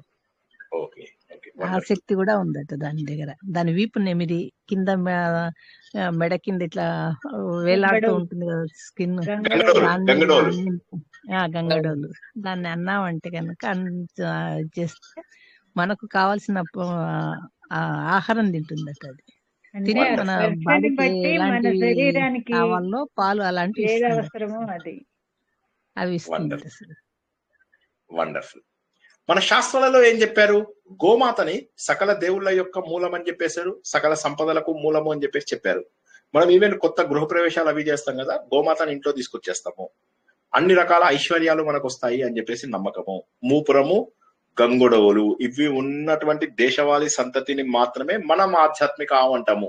చాలా ఉంటాయి, జెర్సీ ఆవులని అవ్వని ఇవ్వని, అవి కావు. మనకు మూపురం ఉండాలి, గంగడోలు ఉండాలి కంపల్సరీ. మూపురం అంటే ఇది ఇలా ఉంటుంది కదా, తర్వాత గంగడోలు అవి ఉన్నప్పుడు అసలు అవి కూడా ఆరోగ్యవంతంగా ఉండాలి. ఇప్పుడు మీరు గోశాలలకు వాటికి వీటికి వెళ్ళారనుకోండి, మీరు అక్కడ అన్ని గలీజ్ ఆవులను చూస్తారు. మీరు వెళ్ళండి, మా RSS గోసేవ ఆవులకు వెళ్ళండి, భయపడిపోతారు. ఇంత బాగుంటాయా ఆవులు అని చెప్పేసి ఎంత మురిసిపోతారో.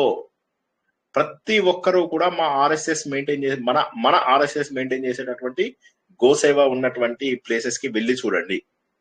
నాకైతే భయం వేసేసింది కూడా ఒకసారి. అది చూస్తే బాబా ఇదేమన్నా పొడి చేస్తుందా అన్నంత ఆరోగ్యవంతంగా దిట్టంగా ఎలా ఉందో. మనము అదే విధంగా మనం కామధేను అని చెప్పేసి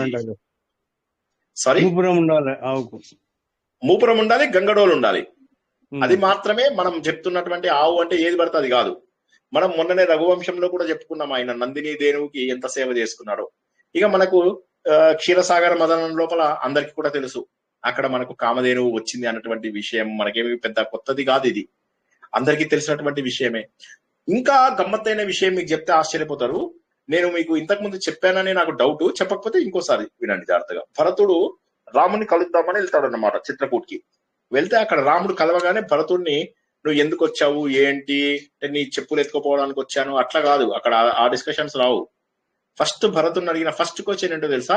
ఆవులు ఎట్లున్నాయని అడుగుతాడు. మన అయోధ్యలో గోవులు ఎలా ఉన్నాయి భరత? అక్కడి నుంచి రాజ్యం ఎలా పరిపాలించాలో చెప్తాడు. ఫస్ట్ క్వశ్చన్ మాత్రం ఆవులు ఎలా ఉన్నాయనే చెప్పేవాడు. ఇంకొక విషయం చెప్తాను నేను, మళ్ళా ఎక్కడో తెలుసుకున్న విషయం కాదు, యక్ష ప్రశ్నలోనే.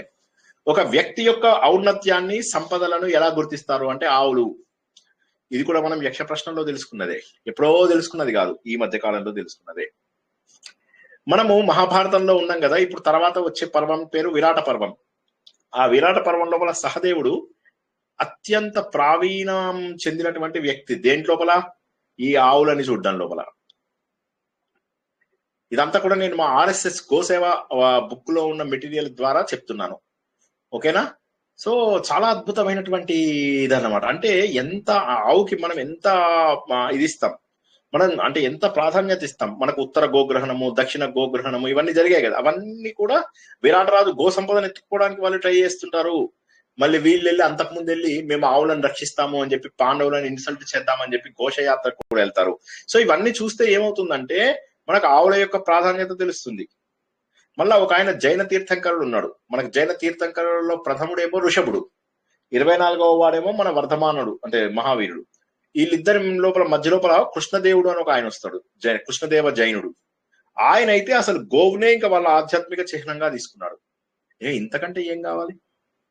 సో కాబట్టి ఏంటంటే మన దగ్గర ఆవులు తిరగడానికి ఒక స్పెషల్ ఏరియానే పెట్టారు, గోచర భూములు అంటారు. ఆవులు మాత్రమే తిరగడానికి. రకరకాల గో సాన్నిధ్యంలో ఉన్నవాడికి శ్వాసకోశ వ్యాధులు కానీ, చర్మ వ్యాధులు కానీ, బీపీ ఇవన్నీ ఏమి రావు. చాలా ఆశ్చర్యకరమైనటువంటిది అన్నమాట.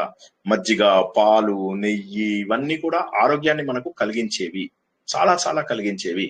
అది గమ్మత్ ఏంటంటే దీనికి ఒకటి సూర్యచక్ర నాడి అని ఉంటుంది. ఆ నాడి ద్వారా ఏమవుతుందంటే హైయెస్ట్ లెవెల్ ఆఫ్ సూర్యుడు ఎనర్జీని స్వీకరిస్తుంది. అది మూపురం ద్వారా తీసుకొని ఏం చేస్తుంది. మూపురం ఎందుకు అని నేను అన్నానంటే ఆ మూపురం లోపల ఒక నాడి ఉంటుంది, సూర్యచక్ర నాడి. దాని ద్వారా హైయెస్ట్ సూర్యుడి యొక్క ఎనర్జీని స్వీకరిస్తుంది. తీసుకెళ్లి అమృతంతో సమానమైనటువంటి పాలన ఇవ్వడం అనేటటువంటిది ఇక్కడ మనం చూడాలి. ఇంకా మనం చూసినట్టయితే మనము లక్ష్మీదేవి మొన్ననే అనుకున్నాం ఆవు పేడ రూపంలో ఉంటుంది అని చెప్పేసి. గోమూత్రాన్ని ఏమో గంగా జలంతో సమానమైనటువంటిది అని చెప్పి చెప్తారు.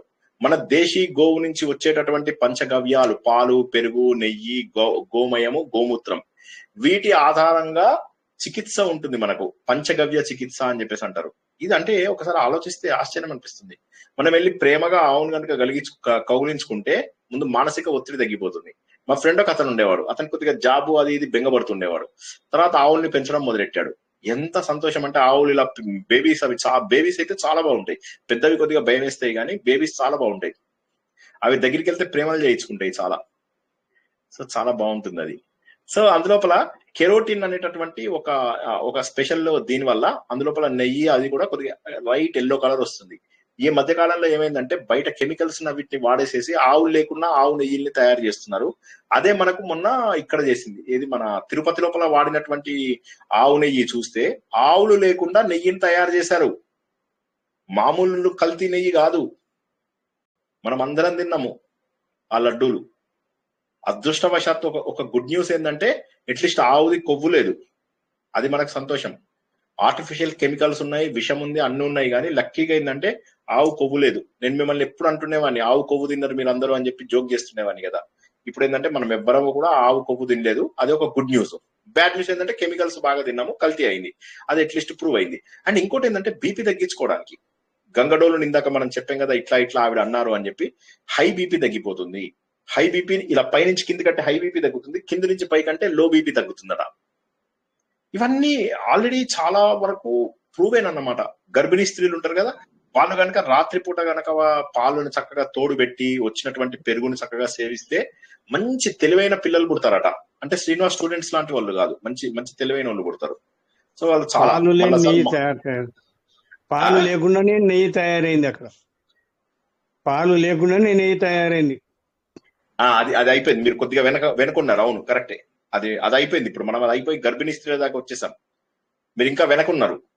ఓకే, సో ఆ తర్వాత అలాగా మనకు ఏంటంటే చాలా ఇంకా అసలు ఇది అది ఏదని చెప్పడం అసలు నిజం చెప్పాలి అంటే మనకు ఒక ఆవు యొక్క పేడతోని ఆవుతోని వచ్చేటటువంటి ఒక్క ఆవుతోని నేను అంటుంది 30 ఎకరాల వ్యవసాయం చేయొచ్చు అని చెప్పేసి మిస్టర్ సుభాష్ పాలేకర్ అని చెప్పేసి మా ఆర్ఎస్ఎస్ కి సంబంధించిన ఆయన ప్రూవ్ చేశారనమాట.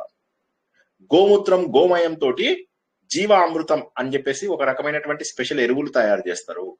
ఇక ఆవు పేడ అనేసరికి అసలు అందులో మీథేన్ అవి అద్భుతం అన్నమాట. మనకేం చేస్తారు, కడ్డీలు, హోమం కట్టెలు, తర్వాత ప్రమిదలు, ధూప్ కడ్డీలు, రకరకాల వస్తువులని మనం ఆవుతోని తయారు చేయొచ్చు. ఇవన్నీ కూడా ఏంటంటే రేడియేషన్ మన ఇంట్లోకి రాకుండా మనల్ని కాపాడతాయి. ప్రపంచంలోనే హైయెస్ట్ పాలు ఇచ్చేటటువంటిది A2 మిల్క్ అని చెప్పేసి మన గుజరాత్ లోపల గిర్ ఆవులను ఉంటాయి. ఆ ఆవులు ఇచ్చేటటువంటివి అది వరల్డ్ రికార్డ్ వచ్చింది అనమాట వాటికి. ఇవి ఏంటంటే మనం వాటిని వదలాలి అని చెప్పేసి అనుకోవడం వల్ల పోగొట్టుకుంటున్నాం. పర్యావరణాన్ని మనం కాపాడాలి అంటే ఇంకో ముఖ్యంగా ఈ ఓజోన్ పొర ఉంటది కదా, మనందరికీ కూడా అల్ట్రావైలెట్ రేస్ లోపలికి రాకుండా ఓజోన్ పొర కాపాడుతుంది. ఓజోన్ అంటే ఆక్సిజన్ యొక్క ఐసోటోప్ అనమాట. అది మనకు రాకుండా ఆక్సిజన్ వి 2 ఉంటాయి, డ్యూటీరియము, ట్రిటియము. అది ఆ ఓజోన్ ఏదైతుందో 3 అన్నమాట. అదేమైతుందంటే ఆ పైనుంచి వచ్చేటటువంటి అల్ట్రావైలెట్ రేస్ మనకు పడకుండా కాపాడుతుంది. ఆ ఓజోన్ ని కాపాడుకోవాలి మనము. ఆ ఓజోన్ లేయర్ కి చిల్లులు పడ్డాయి, దాన్ని కాపాడుకోవాలా అంటే ఈ ఆవు యొక్క నెయ్యినే మనం హవిస్సు లోపల కనుక యజ్ఞంలో వాడితే అది కవర్ అయిపోతుందట, తెలుసా? సో గమ్మత్ ఏంటంటే ఇంకా చెప్పాలంటే పర్యావరణానికి బాగా ఉపయోగపడేటటువంటి ఇథిలిన్ ఆక్సైడ్, ప్రొపిలిన్ ఆక్సైడ్స్ ఇవేవైతే ఉంటాయో ఇవన్నీ కూడా ఆవు నెయ్యితోని తయారయ్యేటటువంటివి. ఆవు నెయ్యి అందులో కొంచెం బియ్యం చేసి ఇవన్నీ కలిపి కొన్ని కెమికల్స్ తయారు చేస్తే అందులోంచి వచ్చేటటువంటివి ఇవి. ఇక మనకు గోబర్ గ్యాస్ అంటే మిథేన్, డైరెక్ట్ గా మిథేన్, ఆవు పేడ. సో ఇది చాలా గొప్పది. ఇది కాక ఆవు చుట్టూరా ఒక మ్యాగ్నెటిక్ ఎనర్జీ కూడా ఉంటుందట. ఆ మ్యాగ్నెటిక్ ఎనర్జీ అంతా కూడా ఏంటంటే మనకు చాలా అద్భుతంగా, అందుకే ఏం చేస్తారంటే ఆవు చుట్టూ ఎందుకు ప్రదక్షిణం చేస్తారు అంటే పుణ్యం వస్తుంది కాదు, ఆ ప్రదక్షిణ చేస్తే ఏమవుతుందంటే పాజిటివ్ ఎనర్జీ వస్తుంది మనకు. ఎందుకంటే ఒక మ్యాగ్నెటిక్ ఎనర్జీ ఉంటుంది మనను ఇష్టపడేది. అయితే దురదృష్టకరమైన విషయం ఏంటంటే మనకు స్వాతంత్రం వచ్చేసరికి అందరి ఇళ్లలో ఆవులు ఉండేవి. అప్పట్లో జనాభా 30-40 కోట్లు ఉన్నారేమో, కానీ గోవులు మాత్రం 130-140 కోట్లు ఉన్నాయి. ఇప్పుడు మన పాపులేషన్ 140 కోట్లు అయింది, గోవులేమో 20 కోట్లకు వచ్చేసాయి, ఇంకా తగ్గిపోతున్నాయి అని చెప్పేసి చెప్తున్నారు. అదృష్టవశాత్తు ఏంటంటే ఈ ఉన్న ఈ 20 కోట్ల ఆవులలో కూడా 75% మన లోకల్ దేశీయ ఆవులే, మూపురము ప్లస్ గంగడోలు ఉన్నటువంటివి. కాబట్టి ఏంటంటే ఒక మాట చెప్పచ్చా, గ్యాస్ లీకేజ్ అయితే ఒక యజ్ఞం జరుగుతుంటే గోమూత్రం గోవుతో ఆవు పేడతో తొలుగుతేది ఆవు నువ్వులతో యజ్ఞం చేసినప్పుడు అక్కడ వాళ్ళ లోపల ఉన్న వాళ్ళు గుడి చేసింటారు కదా, వాళ్ళు అక్కడ ఏం వేయలేదంట, మొత్తం వాళ్ళు చనిపోయినారు. అప్పుడు ఒక 30 years కింద అనుకుంటా అది జరిగినది. మీకు ఐడియా ఉందే లేదనుకుంటా, అది దీని పేరు రాకూడదు ఊరు. అది Bhopal gas accident sir, Bhopal చెప్తున్నారు ఆయన. గోపాల్ కాదు, భోపాల్ గ్యాస్ ట్రాజెడీనా మీరు చెప్తున్నది? భోపాల్ గ్యాస్ ట్రాజెడీ దానికి ఆవులకు అసలు సంబంధం లేదండి. మీరు కన్ఫ్యూజ్ అవుతున్నారు. ఇవాళ వేణుగోపాల్ గారు ఎందుకో చాలా కన్ఫ్యూజ్ అవుతున్నారు. యజ్ఞం జరిగింది అక్కడ లేదు సార్, యజ్ఞం జరిగినప్పుడు వాళ్ళు అక్కడ వాళ్ళు వేస్తారు కదా వారపాకు లెక్క, అక్కడ వాళ్ళకేం జరిగేది, లోపల ఉన్న వాళ్ళకు, బయట ఉన్న వాళ్ళు చనిపోయినారు, అది లెక్క. గ్యాస్ లీక్ అయినప్పుడు చాలా మంది చనిపోయినారు. అప్పుడు ఆ యజ్ఞం జరిగే కాడ మాత్రం వాళ్ళు లోపల ఉన్న వాళ్ళకి ఏమైలేదు, గోవుతోనే కదా సార్ మొత్తం. ఆ రేడియేషన్ అక్కడ వాళ్ళకి తగలేదు అని చెప్తున్నారు మీరు. ఆ యజ్ఞం చేసే వాళ్ళకు రేడియేషన్ తగలేదు అని చెప్తున్నారు. అది ఆ న్యూస్ నాకు తెలియదు. చాలా మంది చనిపోయారు అన్న విషయం అయితే తెలుసు, కానీ మీరు చెప్పినది అయితే నాకు తెలియదు. ఉండొచ్చు, అది నాకైతే తెలియదు అది, బట్ ఉండొచ్చు. కాపాడబడ్డారు అనమాట, వాళ్ళొక్కళ్ళు లక్కీగా మిగిలిపోయారు అంటున్నారు. వేణుగోపాల్ గారు అనేది ఏంటంటే భోపాల్ గ్యాస్ ట్రాజెడీ అయినప్పుడు అది అదేంటది మిథైల్ ఐసోప్రోపైల్ ఏంటది దాని పేరు? మిథైల్ ఐసోప్రోపైనైడ్ ఏదో ఉంది, అది ఐసోసైనైడ్ మిథైల్ ఐసోసైనైడ్. ఆ గ్యాస్ ఏదైతే ఉందో అది రిలీజ్ అవ్వడం వల్ల అప్పుడు మనకు ఇదైందన్నమాట. సరే, ఎనీవే, సో ఆ విధంగా మనకు ఆయుర్వేదం లోపల వాడుతున్నాము. ఆయుర్వేదంలో ఆవు పాలు, ఆవు నెయ్యి, ఇవన్నీ కూడా మనకంటే మనకు ఆవు మూత్రము, ఆవు పేడ ఇవన్నీ శుద్ధి చేయడానికి వాటికి వీటికి చాలా చోట్ల ఉపయోగపడుతుంది. ఇప్పుడు మేము చిన్నప్పుడు మా ఫ్రెండ్స్ ఇళ్ళకి వెళ్తే వాళ్ళ ఇల్లంతా కూడా ఆవుతో నలికే వాళ్ళు. సో కాబట్టి ఏంటంటే ఎన్ని గంటలు పని చేసినా కూడా అలసట ఉండకుండా ఉండాలి అంటే ఆవుకి సంబంధించినటువంటి వస్తువులను కనుక మనం స్వీకరిస్తే మనకు ఏ విధమైనటువంటి ఇబ్బందులు కూడా ఉండవు. అది కాక ఏమైందంటే వాటితో పాటు ఉంటే ఆరోగ్యం బాగుండడమే కాకుండా అందరూ ఒక దగ్గర ఉండి చక్కగా ఆనందంగా ఉంటూ ఆరోగ్యంగా ఉంటూ, మెయిన్ ఆరోగ్యం అన్నిటికంటే ఇంపార్టెంట్ కదా. అసలు అట్లా ఆ రకంగా ఏంటంటే పర్యావరణాన్ని కూడా మనము కాపాడుకోవచ్చు. కాబట్టి ఆవు అనేటటువంటిది ఏదైతే ఉన్నదో ఇది అమృతంతో సమానము. ఆవు పాలు అనేటటువంటివి ఏవైతే ఉన్నాయో, ఆవు పాలు, నెయ్యి, వెన్న ఇవన్నీ ఆవుతో ద్వారా వచ్చేటటువంటివి సంపూర్ణమైనటువంటి ఆహారంగానే కన్సిడర్ చేస్తాము వీటిని. కాబట్టి దీన్ని అమృత తుల్యము అని చెప్పేసి చెప్పవచ్చు. ఇక రెండవది ఏంటి, జగత్తంతా దేనితో నింపబడి ఉంది? వాయువుతో నింపబడి ఉంది. ఆఖరికి మనము, పశువులు, జంతువులు అన్ని కూడా వాయువు లేదంటే అయిపోయింది. మొన్న ఒక వీడియో చూశాను. ఆ వీడియో లోపల ఒక ఆయనకి ఎక్కడో ప్రాబ్లం వస్తుంది. ప్రాబ్లం రాగానే హాస్పిటల్లో జాయిన్ చేస్తారు. చేయగానే 1 డే ఆక్సిజన్ పెడతారు. 3000 రూపీస్ ఎంతో ఛార్జ్ చేస్తారు. 3000 రూపీసో 3000 యూరోసో ఎంతో ఛార్జ్ చేస్తారు ఆయనకి వాళ్ళ దేశంలో. చేయగానే ఆ బిల్లు చూసి ఆయన ఏడుస్తుంటాడు. ఏడుస్తుంటే డాక్టర్ వచ్చి, అయ్యో మీరు కట్టలేరా, పోన్లేండి మేము ఏదో ఒకటి అరేంజ్ చేస్తామంటే, లేదు నేను కట్టే స్తోమత ఉంది, కానీ నేను ఏడుస్తున్న కారణం వేరు అంటాడు. ఎందుకు ఏడుస్తున్నారు అంటే, ఒక్కరోజు ఆక్సిజన్ కి నాకు 3000 అయింది. అలాంటిది ఎన్నేళ్లుగా బతుకుతున్నా నేను, ఎంత ఆక్సిజన్ భగవంతుడు నాకు ఫ్రీగా ఇచ్చాడు. భగవంతుడు ఇచ్చినవన్నీ కూడా ఏంటంటే ఫ్రీగా వచ్చేసరికి మనకు బద్ధకం ఎక్కువ. మనం ఏంటంటే ఏదైనా సరే మనకు ఫ్రీగా వచ్చింది, అది ఎవరన్నా కానీ, మంచి గురువు కానీ, మంచి వస్తువులు కానీ, ఏదన్నా కానీ, ఆఖరికి మన దేవుని కూడా లైట్ తీసుకుంటాం. లైట్ దొరికింది ఏదో లోకువ, ఫ్రీగా వచ్చిందంటే అది లోకువ అంతే. ఆ లోకువ ఆయన చెప్తే ఆశ్చర్యం అనిపిస్తుంది. ప్రపంచం అంతా కూడా భగవంతుడి యొక్క ఇచ్చినటువంటి ఫ్రీ వస్తువుల వల్ల మనకు నడుస్తుంది. భూమికి మనం పైసలు అడుగుతున్నాం, దేవుడే మన పైసలు అడిగాడా? కాబట్టి మన సనాతన విలువలన్నీ కూడా అత్యద్భుతమైనటువంటివి. మన చైతన్యానికి కారణమైనటువంటి అగ్ని గాని, యజ్ఞం అంటే పరోపకారం, వేరే వాళ్ళకు ఉపకారం చేయడమే యజ్ఞం. అటువంటి యజ్ఞము, పరోపకారము ప్రపంచంలో ఒక వస్తువు ఇంకొక వస్తువుకి సహాయపడుతుంది. వాయువు వెళ్ళి అగ్నికి సహాయపడుతుంది, అగ్ని వెళ్ళి చెట్లకు, చెట్లు నీళ్ళకి, ఇవన్నీ ఒకదాంతో ఒక సహాయపడితే మనం ఉంటున్నాం. ఎందుకంటే మన శరీరం పంచభూతాలతో తయారైనటువంటిది. కాబట్టి మనది మహోన్నతమైనటువంటిది. సనాతన ధర్మం ఏదైతే ఉందో ఇది మహోన్నతమైనటువంటిది. చిన్న పిల్లల నుంచి మొదలెట్టి పెద్ద వాళ్ళ వరకు ప్రతి ఒక్కరికి కూడా రోగ నిరోధక శక్తి, శారీరక శక్తి, మానసిక ఆరోగ్యం ఇవన్నీ ఇచ్చేటటువంటి అమృతమే మన ఆవులు. ఒకసారి ఆలోచించండి, ఆలోచిస్తే మాటలు కాదు ఇది. ఇక గాలి అన్ని చోట్ల వ్యాపించిందంటే నీ ప్రాణశక్తి అది. గాలి అంటే ఉత్త గాలి కాదు, అది నీ ప్రాణశక్తి. గాలి ఉంది. ఇప్పుడు మీరు కనుక పెద్ద ఇక్కడికి వెళ్ళారనుకోండి, హిమాలయాలకి, తర్వాత అక్కడికి వెళ్తే, మీరు ఎత్తు ప్రదేశాల్లోకి వెళ్తే గాలి ఉంటుంది, విపరీతంగా గాలి ఉంటుంది. కానీ మీకు మాత్రం పట్టేసినట్టుంటుంది. దానికి కారణం ఏంటంటే ఆక్సిజన్ తక్కువ ఉంటుంది అక్కడ. సో గాలి ఉంటే సరిపోదు, ఆ గాలి లోపల ప్రాణశక్తి ఏదైతే ఉంటుందో ఆ ప్రాణశక్తి ఉండాలి. సో ఇక్కడ గాలి అంటే కేవలం ఒక వాయువు కాదు, ఆ వాయువులో ఉన్నటువంటి ఆక్సిజన్ శక్తి. మీరు పైకి వెళ్ళినా కొద్ది టెంపరేచర్ తగ్గుతుంది. ఎవ్రీ 1000 degrees కి ఒక 6 degrees ఎంతో తగ్గుతుంది, ఎవ్రీ 1 kilometer కి. లేక ఎవ్రీ 6 kilometers ఒక 1 degree ఎంతో తగ్గుతుంది. నాకు ఉల్టా చెప్తున్నానో ఏదో తెలియదు మొత్తం మీద. అదే విధంగా పైకి వెళ్తున్నా కొద్ది మీకు ఆక్సిజన్ లెవెల్స్ కూడా తగ్గిపోతాయి. సో కాబట్టి ఏంటంటే సర్వత్రా వాయువు నిండి ఉన్నప్పటికీ కూడా మీకు ప్రాణశక్తినిచ్చేది ప్రాణవాయువు అంటారు. అందుకే ఆక్సిజన్ ని ప్రాణవాయువు అంటారు. సో ఆ ప్రాణవాయువు లేకపోతే మనకు నడవదు. మనలోని శక్తి, మన సామాజిక బాధ్యతని ఇక్కడ మనకు ధర్మం చెప్తుంది, మనలోని శక్తిని అగ్ని చెప్తుంది, మన ఊపిరి, మన ఉనికి ఏమో వాయువు చెప్తుంది, మన పోషణనేమో ఆవు చెప్తోంది. ఇవి 4 మామూలు విషయాలు కాదు, ఇది చాలా గొప్పది. అగ్ని ఏందయ్యా? అగ్ని ఏదో కాదయ్యా, నీలో ఉన్న శక్తి. నువ్వు నిలబడుతున్నావంటే అగ్ని కారణం నీ లోపల 98.4 degrees ఉంది. కాబట్టి ధర్మం ఏం చెప్తుందయ్యా అంటే నీ సామాజిక బాధ్యత, నువ్వు సత్యాన్ని అనుసరించి వెళ్ళు, సత్యం వద ధర్మం చెర, ఇప్పుడు మనకు ఎప్పుడు చెప్తూ ఉంటారు. అది కావాలయ్యా మనకు. పాలు ఏం చెప్తున్నాయి? ఆవు పాలు అంటే బాబు నీ పోషణ ఎలా జరుగుతుందో తెలుసా అది అని చెప్పేసి. వాయువు ఏం చెప్తుందో తెలుసా? నువ్వు ఎలా బతుకుతున్నావు, నీ ప్రాణశక్తి ఏంటి, అది లేకపోతే అయిపోయినట్టే, మిగతావన్నీ వేస్ట్. సో ఈ విధమైనటువంటి 4 మహోన్నతమైనటువంటివి. జీవితం నిలబడాలి నీది అంటే ఇటువంటి మహోన్నతమైనటువంటి సత్యాలను తెలుసుకోవాలి. మహోన్నతమైనటువంటి సత్యాలను తెలుసుకోవాలి. మన లోపల ఉత్సాహం ఉండాలి. ఆహారం లేకపోతే ఉత్సాహం ఎక్కడిది? ఆహారం అరకపోతే ఉత్సాహం ఎక్కడిది? మా పిల్లోడికి ఒకసారి మేము ఒక వెకేషన్కి వెళ్ళాం.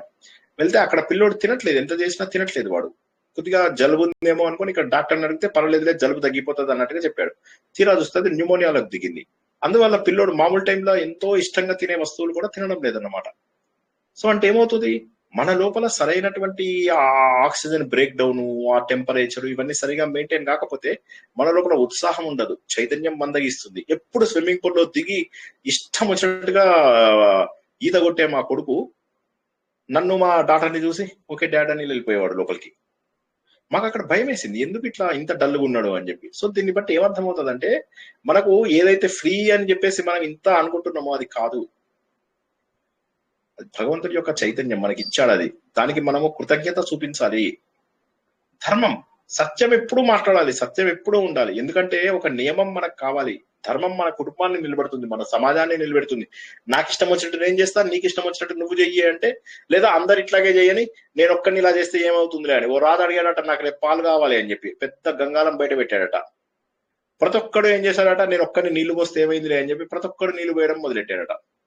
తీరా చూస్తే రాజు వచ్చి చూసేసరికి ఎక్కడో పాలు అడుగునున్నాయి లైట్ గా, మిగతావన్నీ నీళ్ళే. ఎందుకంటే ప్రతి ఒక్కడు కూడా అధర్మ మార్గంలోనే వెళ్ళడానికి ప్రయత్నం చేస్తారు. కానీ మన ధర్మం మాత్రమే మన కుటుంబాన్ని, మన సమాజాన్ని, మన బంధాలను అన్నింటినీ నిలబెడుతుంది. ఇదే ధర్మం కనుక లేకపోతే తుర్క దేశాల్లో ఉన్నట్టు ఉంటుంది, కొట్టి బతకడమే. వాళ్ళకి ఆ కొట్టి బతకడమే అలవాటు. అందుకే మన దేశంలోకి వాళ్ళు 712లో వచ్చినప్పుడు వాడు మహమ్మద్ బిన్ వాడు కొట్టి ముందు ఫస్ట్ తలలు పగలు కొట్టేవాడు, తలలు పగలగొట్టి తర్వాత మాట్లాడేవాడు. అప్పటిదాకా మనకు అవి తెలియవు, అంత క్రూరత్వాన్ని మనం చూసినటువంటి వాళ్ళం కాదు. సో ధర్మం అనేది నీకు ఎలా ఉండదు అని చెప్పి తెలియాలంటే ఒకసారి తుర్క కంట్రీలో ఉంటే చాలు. వాడు కేరళ స్టోరీ అని ఒక సినిమా వచ్చింది చూడండి. అత్యంత క్రూరంగా ఆడవాళ్ళని పూర్తి స్థాయి బానిసలుగా చేసి వారిపైన అకృత్యాలు చేస్తూ బయట నుంచి అల్లాహు అక్బర్ అల్లాహు అక్బర్ అని ఇదన్నమాట. వాళ్ళకి బానిసలను అలా ఉంచుకోవచ్చు, తప్పులేదు. వాళ్ళకి వాళ్ళ మతం అలా ఎలో చేస్తుంది, అది అనైతికం కాదు వాళ్ళకి. అంత దారుణంగా మన పృథ్వీరాజ్ చౌహాన్ ఆయన ఎన్నో సార్లు వదిలేస్తాడు ఘోరీని. వదిలేస్తే చివరికి ఒకే ఒక్కసారి ఓడిపోతాడు గోరీ మహమ్మద్. సారీ, ఒకే ఒకసారి పృథ్వీరాజ్ చౌహాన్ ఓడిపోతాడు. 15 సార్లు 16 సార్లు ఈయన ఓడిచ్చేసి ఒక రాజును వదిలేసినట్టుగా వదిలేస్తుంటాడు. అది తుర్కోడు, వాడికి ఏముంటది, వాడికి ఏం విలువలు ఉంటాయి. 17వ సారి వస్తాడు. వచ్చిరాగా ఏం చేశాడు, వీడికి 2 కళ్ళు పీకించేసేసాడు. ఫస్ట్ పీకించి వాడి వైఫ్ ని తన ఇంట్లో బానిసగా అర్థం చేసుకోండి, చెడుగా అర్థం చేసుకోండి, మంచిగా అర్థం చేసుకోవద్దు, ఇంట్లో బానిసగా చేసుకున్నాడు వాడు. ఎంత దారుణం ఆలోచించండి ఒకసారి,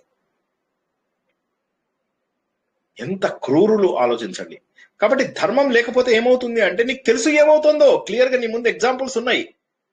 కాబట్టి ఆ సత్యం, జ్ఞానం, అనంతం అయినటువంటి ఏదైతే ధర్మం ఉందో అది సనాతన ధర్మంలో ఉన్నటువంటి సత్యం మాత్రమే, ఇంకేది లేదు. మన ఎథిక్స్, మన బాధ్యత అయినటువంటి రెస్పాన్సిబిలిటీ అంటాము, మన ఇంటెగ్రిటీ, ఇవన్నీ కూడా మన సత్యం పైననే ఆధారపడి ఉన్నాయి. కాబట్టి సత్యం అనేటటువంటిది చాలా ఉన్నతమైనటువంటిది. ఇక గోవు ద్వారా పూర్తి స్థాయి జీవితం. ఒక్కసారి మీరు 1947కి ఇప్పటికీ ఉన్నటువంటి ఈ తేడా చూస్తే మనకు అనిపిస్తుంది మన జీవితం ఎంత నాశనం, మనంతట మనమే నాశనం చేసుకుంటున్నాం.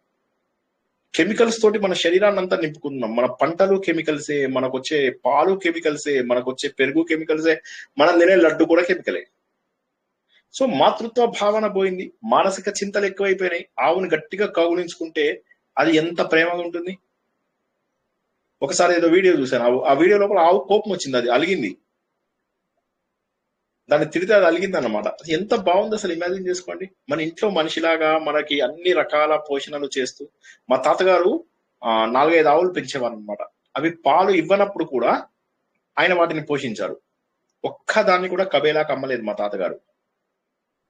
5 ఆవులకి ఇంట్లోనే ఖననం చేశారు ఆయన. సో ఆ గోసేవ అనేటటువంటిది మనం గుర్తుంచుకోవాలి. అన్ని జంతువుల్లాగానే ఆవులు కాదనం, అన్ని జంతువులతోటి ప్రేమగా ఉండాలి కాదనం. కానీ ఆవు అనేటటువంటిది ఏదైతే ఉన్నదో ఇది మన మన మన జీవితంలో ఒకటిగా ఇమిడిపోయింది. మన సహజ పోషణ వ్యవస్థ ఏదైతే ఉన్నదో, న్యాచురల్ గా మనకు ఉండేటటువంటి అరేంజ్మెంట్స్ అన్ని కూడా ఆవుతోటే ఉన్నాయి. మనం యక్ష ప్రశ్నలోనే తెలుసుకున్నాం అని కూడా చెప్పుకున్నాం. కాబట్టి మనల్ని పోషించినటువంటి తల్లి. ఇక వాయువు అంటే ఏదో లేదు, నీకు శ్వాస లేదంటే పోయినట్టే ప్రాణం, చలనం ఉండదు, ఏమీ ఉండదు. కాబట్టి నీ జీవితంలో ఉన్నటువంటి ఆ లైఫ్ ఫోర్స్ కు కూడా కారణమైనటువంటిది. కాబట్టి భగవంతుడు మన లోపల శక్తిని, ఉత్సాహాన్ని ఇస్తున్నాడు. సమతుల్యత సమతుల్యత ఉండడం కోసం అని చెప్పి ధర్మం ఇచ్చాడు. ఎవరికి తోచినట్టుగా వాడు ఉండాలి అంటే అయిపోయింది. జంతురాజ్యం, జంగల్ రాజు. ఒకప్పుడు బీహార్ లో అట్లాగే ఉండేది. ఆవు ఇచ్చాడు మనకు పోషణ కోసం అని చెప్పి, వాయువు ఇచ్చాడు నీ స్టెబిలిటీ కోసం, నీ ఉనికి కోసం. అటువంటి మహోన్నతమైనటువంటి విషయాలన్నింటినీ కూడా ధర్మరాజు జవాబు చెప్పగానే యక్షుడు చాలా ఆనందపడ్డాడు. శ్రీనివాస్ స్టూడెంట్స్ అందరూ నిద్రలోకి వెళ్తారు. ఆయన యక్షుడు మాత్రము చాలా ఆనందంలోకి వెళ్తాడు. శ్రీనివాస్ స్టూడెంట్స్ ఎంత నిద్రలోకి వెళ్తారో ఆయన అక్కడ అంత ఆనందంలోకి వెళ్తున్నాడు అన్నమాట. ఆత్మ సుఖము వీడి నీ ఆట కొరకు పాత్ర పోషణ చేసి సూత్రధారి విశ్రమించదని పాదం ఆశ్రయించి పరమ కరుణాంతరంగా శ్రీ పాండురంగా. జై శ్రీకృష్ణ.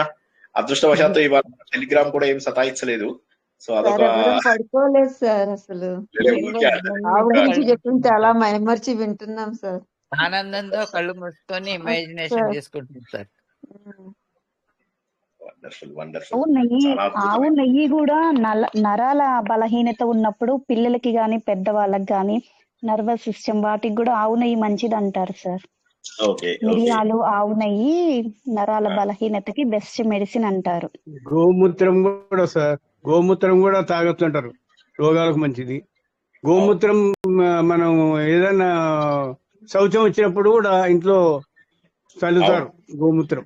ఇప్పుడు అమెరికాలో పేటెంట్ తీసుకున్నారు దాని మీద. అమెరికాలో ఇప్పుడు గోమూత్రం మీద పేటెంట్ తీసుకున్నారు వాళ్ళు.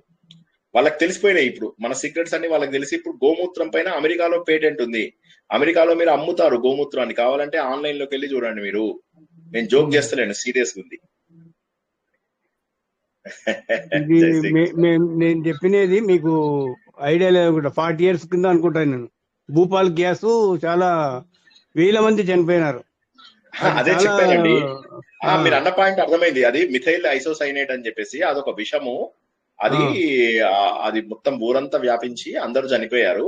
మీరు చెప్పినది కూడా అర్థమైంది. ఎక్కడో ఒక చోట యజ్ఞం చేస్తున్నారు, వాళ్ళు మాత్రం బతికారు, మిగతా వాళ్ళందరూ చనిపోయారని. అది అయిన తర్వాత నేను ఆ ఊరు వెళ్ళాను. నేను భోపాల్ వెళ్ళాను. నేను భోపాల్కి 10 సార్లు వెళ్ళాను. నేను భోపాల్కి 10 సార్లు వెళ్ళాను. లాస్ట్ ఇయర్ కూడా వెళ్ళాను నేను భోపాల్కి. 2024లో నేను భోపాల్కి వెళ్ళాను. అప్పుడు నర్మదా పుష్కరాలు ఉంటే నేను భోపాల్లో దిగి భోపాల్ నుంచే నేను ఉజ్జయినికి, భోపాల్ నుంచే నేను ఇక్కడికి వెళ్ళాను. భోపాల్ నాకు బాగా తెలిసిన సిటీ. ఆ తర్వాత ఏమైందంటే వాడు యూనియన్ కార్బైడ్ కంపెనీ వాడు ఎవడైతే ఉన్నాడో వాడు అందరికీ కూడా పరిహారం ఇచ్చాడు. సో చాలా మందికి అది ఇబ్బంది అయిన వాళ్ళకి, ఇబ్బంది కాని వాళ్ళకి, అందరికీ కూడా దాని నుంచి ఎంతో కొంత కాంపెన్సేషన్ వచ్చింది. అది జరిగిన రోజు న్యూస్ పేపర్ లోనే చదివాము. అది అయినా కొన్ని రోజులకు మాకు ఒక క్విజ్ కాంపిటీషన్ అయింది స్కూల్ లోపల. నేను అప్పుడు 10th class లో ఉన్నాను అనుకుంటాను, 9th లోనో 10th లోనో. ఆ క్విజ్ కాంపిటీషన్ లో కూడా మాకు అడిగారు అక్కడ ఉన్నటువంటి వాయువు పేరేంటి అని చెప్పేసి. మేము మిథైల్ సైనైడ్ అని చెప్పాము. సైనైడ్ అంటే కాదు అని చెప్పేసి మిథైల్ ఐసోసైనేట్ అని చెప్పేసి అది కొద్దిగా మార్చి చిన్న చిన్న ఇంటింటికి ఒక ఆవును పెంచాలంటారు సార్. ఒక ఇంటింటికి ఒక ఆవును పెంచినానంటే వాళ్ళ ఆవు పాలు 2-3 పెంచిన మంచిదే. మీరు ఆవులు పెంచారు మంచిది. మీ ఇంట్లో ఆవులు ఉండేవా? మా ఇంట్లో లేవు సార్. అప్పుడు చిన్నప్పుడు మాకేం తెలుస్తుంది. అప్పుడు నేను ఇక్కడ ఇప్పుడున్నాయి కానీ అప్పులు లేవు. ఇప్పుడున్నాయి కానీ అప్పుడు లేవు. ఇప్పుడు లేవు, అప్పుడు లేవు. ఇప్పుడు సిటీలో ఉన్నాయి కదా. ఆవులు ఉన్నది ఎవరికి? ఇల్లు ఎవరికైనా ఆవులు ఉన్నాయా? వెంకట చైతన్య మీకున్నాయా ఆవులు? మా ఇంట్లో లేవు సార్. వెంకట చైతన్య మీరు ఆర్గానిక్ ఫార్మింగ్ చేస్తారు. వెంకట చైతన్య మీరు ఆర్గానిక్ ఫార్మింగ్ చేస్తారు. అవును సార్. అది గోశాల ఉండేది, ప్రగతి నగర్ ఉంది కదా, JNT యూనివర్సిటీ దానికి ఆపోజిట్ లో ప్రగతి నగర్ ఏరియాలో ఉండేదాన్ని. అప్పుడు గోశాల ఉండేది మాకు. అంటే అక్కడ వేరే ఒక ఆయన చేసేవాళ్ళు. సో గోగ్రాసానికి కానీ మెడిటేషన్, మీరు ఇందాక ఆవుల గురించి చెప్తుంటే నాకు అంటే అక్కడ స్పెండ్ చేసినది మొత్తం కళ్ళ ముందులో ఉన్నది. అక్కడ మెడిటేషన్ తొందరగా కుదురుతుంది సార్. మన ఇంట్లో కన్నా టెంపుల్లో కన్నా కూడా నేను గమనించింది గోశాలలో కూర్చుంటే ఆ స్మెల్, ఆ మెడిటేషన్, అసలు తొందరగా మెడిటేషన్ లోకి వెళ్ళిపోతాం. మనకి ఎంత ప్రశాంతంగా ఉంటుందో. ఫార్మింగ్ అంటే వెజిటబుల్స్ సార్. ఇప్పుడు ప్రస్తుతానికైతే వెజిటబుల్స్ పండిస్తున్నాం వితౌట్ పెస్టిసైడ్స్. అది కూడా ఏం వెయ్యకుండా, అది కూడా ఒక సేవలాగా అంటే ఉన్నది.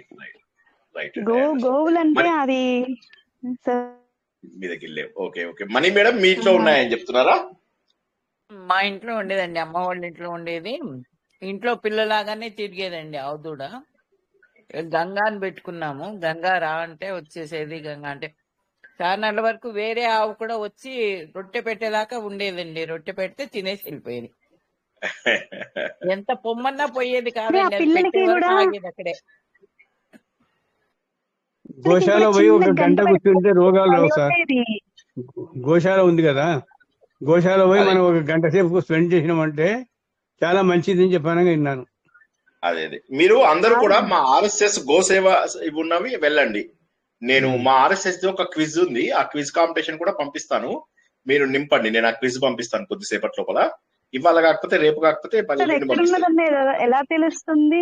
అంటే ఇప్పుడు విజయవాడలో అది ఎక్కడున్నదన్నది అడ్రస్ ఎలా ఆర్ఎస్ఎస్ తెలుస్తుంది గోసేవ సార్ అని కొట్టండి. మాకు ఆర్ఎస్ఎస్ గోసేవ అని కొట్టండి. మాకు ఆర్ఎస్ఎస్ లోపల గోసేవ అనేది గూగుల్లో సెపరేట్ కొడితే టీము. వస్తుందా మాకు సార్? ఆర్ఎస్ఎస్ లో గోసేవ అనేది ఒక పెద్ద టీము. అసలు అత్యద్భుతమైన ఆవులు ఉంటాయి. అసలు ఆర్ఎస్ఎస్ లో ఉన్నన్ని సేవా కార్యక్రమాలు ప్రపంచంలో ఎక్కడ లేవు. ప్రపంచంలో అతి పెద్ద సేవా కార్యక్రమాలన్నీ కూడా ఆర్ఎస్ఎస్ లోనే ఉంటాయి. తెలియదు జనాలకు, అంతే ఇది ఇలాంటిది అని చెప్పి తెలియకపోవడం అంతేగాని ఆర్ఎస్ఎస్ లో చేసినంత సేవ ప్రపంచంలో ఏ సేవా సమితిలో జరగదు. కర్నూలు 2 ఉన్నాయి సార్ గోసేవలు. కర్నూలు 2-3 ఉన్నాయి. పెద్దది ఉంది, 1000 ఆవులు ఉంది. మరి చిన్న గోశాలలో అయితే బుజ్జి పిల్లలు ఉంటారు కదా సార్, ఒక గంట పెట్టేవాళ్ళు, భలే ఉండేది సార్. నిజంగా మీరు ఇందాక చెప్తుంటే నా కళ్ళ ముందు అలా బుజ్జి గంట ఎలా ఉండేది, భలే నడుచుకుంటా అలా వచ్చేది. అవన్నీ అలా కళ్ళ ముందు మళ్ళీ గుర్తొచ్చినాయి. చాలా చక్కటి ప్రశ్నలకు తెలుసుకున్నాం. ఆశ్రమంలో కూడా కబేలాకి తరలించేవన్నీ కూడా తీసుకొచ్చి అక్కడ పోషిస్తున్నారు సార్. చాలా పెద్ద ఆశ్రమం, 700 పైన. ఎక్కడమ్మా? ఎక్కడ? పెదముత్తేవి కృష్ణాశ్రమం అండి, మువ్వ మండలం, మువ్వ దగ్గర. హైదరాబాద్ లో కూడా జియాగూడలో ఉంది సార్ పెద్దది గోసేవ సమితి. అక్కడ కూడా కబేళాలకు పంపించి ఆవులని వాటిని తీసుకొచ్చి దగ్గర దగ్గర 3000 ఆవులు 4000 ఆవులు ఉన్నాయి సార్. నేను 2 సార్లు వెళ్ళొచ్చాను. కరెక్ట్. జీవులని మనం ఎంత ప్రేమగా చూడాలి ఏంటో, అది అది అది తెలియక మనము ఎంతో తప్పులు చేసి. నేను ఒకటే మాట చెప్తా చూడండి, ఒకటే గుర్తుంచుకోండి. ఆధ్యాత్మికత అంటే ఏంటి? మళ్ళొక్కసారి చెప్తున్నా, ఎప్పుడు రోజు చెప్పే మాట. నిన్నటికంటే ఈ రోజు ఎంత ఎదిగాం? నిన్నట్లాగా బండ పనులు చేస్తున్నామా, లేదా ఈ రోజు బుర్ర పెట్టే పనులు చేస్తున్నామా? నిన్నటి వరకు అడ్డదిడ్డమైన పారాయణాలు చేశాము, ఈ రోజు నాడైనా కనీసం మనము దారిలోకి వచ్చి భగవంతుడి తత్వాన్ని అర్థం చేసుకుంటున్నామా? ఎవరి గురించి అయినా తప్పులు మాట్లాడుతున్నామా? ఎవరి గురించి అయినా నిందలు చేస్తున్నామా? ఎవడైనా మనం పొగిడితే పొంగిపోతున్నామా? ఎవడైనా మనం తిడితే కుంగిపోతున్నామా? అనవసరమైనటువంటి పనులలో మనం చేయి పెడుతున్నామా? ఇటువంటివన్నీ చూసుకుంటూ ఎన్ని కాల్స్ చేస్తున్నాము, రోజుకొక కాల్ చేస్తున్నాము అంటే ఇంకా మనలో పరిణతి రాలేదు అని అర్థం. వారానికి ఒక కాల్ చేస్తున్నాము అంటే కొద్దిగా పరిణతి వచ్చిందని. నెలకు ఒక కాల్ చేస్తున్నాము అంటే బాగా పరిణతి వస్తున్నట్టు. అసలు కాల్సే చేయట్లేదు అంటే బాగా పరిణతి ఉన్నట్టు. నా ఫ్రెండ్ ఒక అతను ఉన్నాడు, అతను ఏంటంటే 10 రూపీస్ కి మీకు ప్రశాంతత. మీరు సెల్ ఫోన్ తీసుకొస్తే అతను మంచిగా సుత్తితో బద్ద కొడతాడు, ఇట్లాగా దాన్ని ముక్కలు చేసేస్తాడు సెల్ ఫోన్ ని. సో మీకు అక్కడి నుంచి ప్రశాంతత ఉంటుంది. అలాగే అనవసరమైన ఫంక్షన్స్ కి వెళ్ళడము, అనవసరమైనవి వీలైనంత వరకు 99.9 తగ్గించుకుంటూ, ఎవరికి కోపం రాకుండా, ఎవరిని ద్వేషించకుండా దూరంగా ఉండండి మనుషులకి. కానీ ద్వేషించద్దు. మళ్ళీ నేను చెప్తున్నా, అదే ఆధ్యాత్మికత. అప్పుడు ఇలాంటివన్నీ ఇంకా బాగా అర్థమవుతాయి. రోజు మొత్తంలో ఎంత సమయాన్ని మనము కేటాయించామని. అంతేగాని నువ్వు దేవుడు ఇవన్నీ చూడడు. నువ్వు ఎన్ని పిచ్చి వేషాలు వేసావు, ఎన్ని పిచ్చి డాన్సులు చేసావు, ఎన్ని పిచ్చి పారాయణాలు చేసావు అని చూడడు దేవుడు. నీ లోపల ఎంత మార్పు వచ్చింది, నీ లోపల మార్పు వచ్చిందా లేదా, అవన్నీ చూసి భగవంతుడు మనకు సరైనటువంటి దారిలో వెళ్తున్నాము అనుకుంటే మనకి ఇంకా కాస్త మంచి మంచి వస్తువులు అందేలాగా చేస్తారు అన్నమాట. వాటి ద్వారా మరింత పరిణతి వస్తుంది. అలాగా. జై శ్రీకృష్ణ. ఇక రేపటి సంగతి, రేపు మరి శివపురాణం చాలా పెద్దది, 7 చాప్టర్స్. మీరు అందరు మెలకువగా ఉండగలరా 10 నుంచి 3 వరకు? లేదంటే పోనీ కొద్దిగా గత సంవత్సరం లాగా 2 గంటల్లో 3 గంటల్లో ముగించుకుందామా? మీరందరూ ఎట్లా అంటే అట్లాగా. మొహమాట పడద్దు. 10 నుంచి 3 దాకా మీకు ఓపిక ఉంటుందా? 12 వరకు ఉండగలరు. 1 వరకు అయితే ఉండగలరు. ఓకే. 12 ఇంకెవరైనా? 1 వరకు అయితే 12 వరకు పెట్టండి సార్. 1 వరకు 2 వరకైనా పర్వాలేదు సార్, 2, 3 అయినా పర్వాలేదు. 10 to 1 వరకు. అలా ఉండే వాళ్ళు కొంతమందే ఉంటారు. 1 వరకు చాలండి. ఓకే సార్ నేను సరే అయితే ఒక అదే సార్, మేము ఇక్కడ శివాలయానికి వెళ్తున్నాం మా ఊరి దగ్గర గండవరం అని, అందుకని అక్కడ అన్నదానం అది ఉంది, మా కజిన్ వాళ్ళు చేస్తారు, అందువల్ల అటెండ్ కాలేదు. సరే, నో ప్రాబ్లం. అటెండ్ అయిన వాళ్ళ కోసమే ఇది మనం చేసేది, అటెండ్ అయ్యే వాళ్ళ కోసమే. బయట కార్యక్రమాలు లేవు, బయట హంగులు ఆర్భాటాలు చెయ్యము అనే వాళ్ళ కోసమే ఈ కార్యక్రమం. మాకు బయట వెళ్ళాలి, మేము బయట ఉండాలి, బయట రోడ్డు మీదకి వెళ్ళాలి, అక్కడికి వెళ్ళాలి, ఇక్కడికి వెళ్ళాలి, నిద్ర వస్తుంది ఆపేద్దామంటే ఆపేయడం అది వేరు, కానీ బయట వెళ్ళాలి, బయట ఏదో చూడాలి, లింగోద్భవం చూడాలి, అక్కడ మేము ఆలయం లోపల లైన్ లో నిలబడాలి, అభిషేకం చేసుకుని పుణ్యం తెచ్చుకోవాలి, లేకపోతే ఇంకేదో సేవ చేసి పేరు తెచ్చుకోవాలి, అలాంటి వాళ్ళ కోసం కాదు రేపటి పారాయణం. సో కాబట్టి అలా అందరూ 12 ఓకే అంటారా? 1 వరకు ఉంటాం సార్.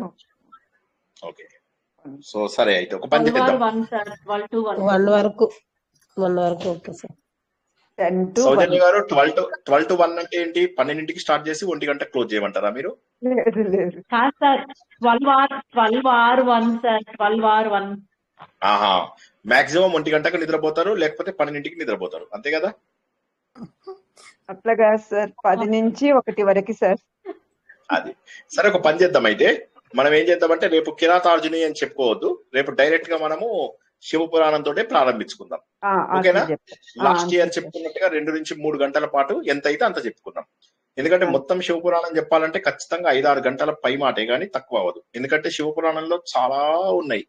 ఎందుకంటే ఇందులోపల 7 ముఖ్యమైనటువంటి చాప్టర్స్ ఉన్నాయి. సంహితలు అంటారు వాటిని. విద్యేశ్వర సంహిత, రుద్ర సంహిత, శతరుద్ర సంహిత, కోటి సంహిత, ఇలా చాలా ఉన్నాయి అన్నమాట. వాయవీయ సంహిత. సో ఇవన్నీ కూడా మనకు చెప్పుకోవాలి అంటే చాలా పడుతుంది. అయితే రేపేం చేద్దామంటే ముఖ్యమైనటువంటి కథలు, మనకు బాగా పరిచయమైనటువంటి కథలు, తర్వాత తీర్థయాత్రలు, లాస్ట్ లోపల కొన్ని తీర్థయాత్రలు ఉంటాయి. ఓకే, ఆ తీర్థయాత్రలు సులువుగా ఉన్నవన్నీ నేర్చుకుందాం, ఓకేనా? Okay sir. అంతే సార్, కిరాతార్జునీయం చెప్పకుండా డైరెక్ట్ గా శివపురాణమే స్టార్ట్ చేయండి సార్. అంతే, ఇక మనకు కిరాతార్జునీయం ఉండదు. రేపు 9కే శివపురాణం స్టార్ట్ చేద్దాము. 12 లేదా మాక్సిమం 1 గంట లోపల పూర్తి చేసుకుందాం. అంటే అక్కడికి అయిపోయిందా, సిలబస్ అయిపోయిందంటే 12కి క్లోజ్ చేద్దాం, లేకపోతే 1 o'clockకి క్లోజ్ చేద్దాం. కానీ వీలైనంత వరకు ఇంపార్టెంట్ అన్ని నేను నోట్ చేసుకుని అవే చెప్పడానికి ట్రై చేస్తాను. మధ్య మధ్యలో రిఫర్ కూడా చేసుకుంటూ ఏమైనా తప్పులు పోతే ఏదైనా సీక్వెన్స్ కోసము చెప్తాను, అవే చెప్తాను. సో దట్ మనకు అది మినిమం అయ్యేలాగా చేసుకుందాం, ఓకేనా? హరే కృష్ణ, క్వశ్చన్ అడుగుతా. ఒకరి తర్వాత ఒకరు అడగండి. చెప్పండి వెంకట చైతన్య గారు. ఒక క్వశ్చన్ అడుగుతాను సార్. ఇది పొంగనీరు ఆవు ఉంటుంది, అది దేశీ ఆవేనా సార్? ఇంట్లో పెంచుకుంటారు, అది చిన్నగా ఉంటది. నాకు తెలియదండి, ఐడియా లేదు. నాకు తెలిసినంత వరకు మా RSS ప్రకారము మూపురం కంపల్సరీగా ఉండాలి, గంగడోలు కంపల్సరీగా ఉండాలి. అవి మాత్రమే దేశీయ ఆవులు అని చెప్పేసి విన్నాను. అంటే మా శ్రీవారి వాళ్ళ ఫ్రెండ్ వాళ్ళ ఇంట్లో ఉంది సార్, అది నాకు తెలియదండి. నేను వినండి, నేను ఆనెస్ట్లీ నేను ఎప్పుడు ఆవులని పెంచలేదు, నేను ఎప్పుడు ఆవు పూజలు చేయలేదు, ఓకేనా? సో నేను ఎప్పుడు ఆవుల జోలికి వెళ్ళలేదు. నాకు మనుషుల జోలి పడదు, ఆవుల జోలి పడదు. సో నాకు పడదు, కానీ అవి ఎంత గొప్పవి. సో అట్లాగా నాకు అంత ఐడియా లేదు, వాటి గురించి అంత ఐడియా లేదు. మా ఫ్రెండ్స్ వాళ్ళు చెప్పేవి చాలా శ్రద్ధగా వింటాను. వాళ్ళు చెప్తూ ఉంటారు మా ఆవులు ఇలా ఉన్నాయి అలా ఉన్నాయి అంటే చాలా మురిసిపోయి వింటూ ఉంటాను. అదే విధంగా మా అమ్మగారు మా తాతగారు చేసుకోవడం కోసం అడిగాను అంతే, తెలిసేమో. నాకు ఐడియా లేదండి, నాకు అస్సలు ఐడియా లేదు. నాకు అసలు చెప్తున్నా కదా, నాకు ఆవులు ఇవన్నీ నాకు కుక్కలు అంటే చాలా ఇష్టం. కాకపోతే అవి ఇంట్లో అది ఇష్టం లేదు. మా అపార్ట్మెంట్ లో ఎలో చేసేవాళ్ళు కాదు. ఈ మధ్య ఏమైంది, కొంతమంది ఎలో చేస్తే తెచ్చుకుంటున్నారు. వాళ్ళందరూ తెచ్చుకొని అంకుల్ కి కుక్క పిల్లలు ఇష్టం అని చెప్పి అందరూ వచ్చేస్తున్నారు ఇంట్లోకి ఆ కుక్క పిల్లల్ని తీసుకొని. అవన్నీ మా ఇంట్లో తిరిగితే నాకు ఇష్టమే. కాకపోతే నాకు ప్రాబ్లం ఏంటి, అవి నా దగ్గరికి వస్తే భయం నాకు. సో నాకు అది అట్లా అన్నమాట. నాకేంటంటే నాకు వేరే అంటే ఇంకా స్పర్శ నాకు అలవాటు కాలేదు, అది. సో అట్లా అన్నమాట. సో అది ఎనీవే, ఇక ఆవుల గురించి కాకుండా రేపటి గురించి ఏమైనా ప్రశ్నలు ఉంటే అడగండి. జై శ్రీకృష్ణ. సార్ రేపటి గురించి సార్ ఒకటి, సాత్విక ఆహారం తీసుకుంటూ కొంచెం శరీరాన్ని శరీరాన్ని ఇబ్బంది పెట్టకుండా సాత్విక ఆహారం తీసుకోమంటారా సార్? విచ్చలవిడిగా తీసుకోండి, ఏం కాదు, ఏం పర్వాలేదు. దేవుడికి దగ్గరగా ఉండడమే ఉపవాసము అంటే. అన్నం తినకపోవడం కాదు. ఉపవాసము అంటే సమీపముగా కూర్చోవడము, ఉపవాసము అంటే దేవుడికి సమీపంగా కూర్చోవడము. దేవుడికి సమీపంగా కూర్చోము, మేము వెళ్ళి దీపాలు వెలిగిస్తాము, లైన్ లో నిలబడి అభిషేకాలు చేస్తాము, ఆ ఆలయాలలో పక్క వాళ్ళని తోస్తాము, ముందు వాళ్ళని తంతాము, తర్వాత ఇవన్నీ చేస్తాను అంటే దాంతోనే ఫలితం ఉండదు. మీరు దేవుడికి సమీపంగా కూర్చోవడం. ఇంట్లోనే మ్యూట్ లో పెట్టుకోండి, మీరు చాలా డిస్టర్బెన్స్ వస్తుంది సౌజన్య గారు. సో అయితే మీది కాదు, ఎవరో ఇంకెవరో వేరే వాళ్ళు అందరూ మ్యూట్ లో పెట్టుకోండి ప్లీజ్. సో కాబట్టి ఏంటంటే అక్కడ మనకు దేవుడికి దగ్గరగా ఉండడం, దేవుడి ఆలోచనలకు దగ్గరగా ఉండడం, మనస్సుని ప్రశాంతంగా ఉంచుకోవడము, సాత్విక ఆహారము తీసుకోవడం, పాలు తీసుకోవచ్చు, పండు తీసుకోవచ్చు, లైట్ గా రైస్ తీసుకోవచ్చు, కొద్దిగా సాత్వికమైనవి కొన్ని మీ శరీరకు పోషణకు, మీరు శరీరం మెయింటైన్ అవ్వడం కోసం ఎంత అవసరమో అంత తీసుకోవచ్చు. లేదు సార్ మాకు అలవాటు, మేము చచ్చినా తినము అంటే అది మీ ఇష్టం. కానీ ఉపవాసము అంటే మాత్రము ఒక్క నిమిషం ఆగండి, నన్ను చెప్పనియండి. ఉపవాసము అంటే అంటే సమీపము, వాసము అంటే నివసించడము, భగవంతుడికి దగ్గరగా నివసించడము, శరీరాన్ని శుష్కింపజేసుకోవడం అనేటటువంటిది తామసిక లక్షణము.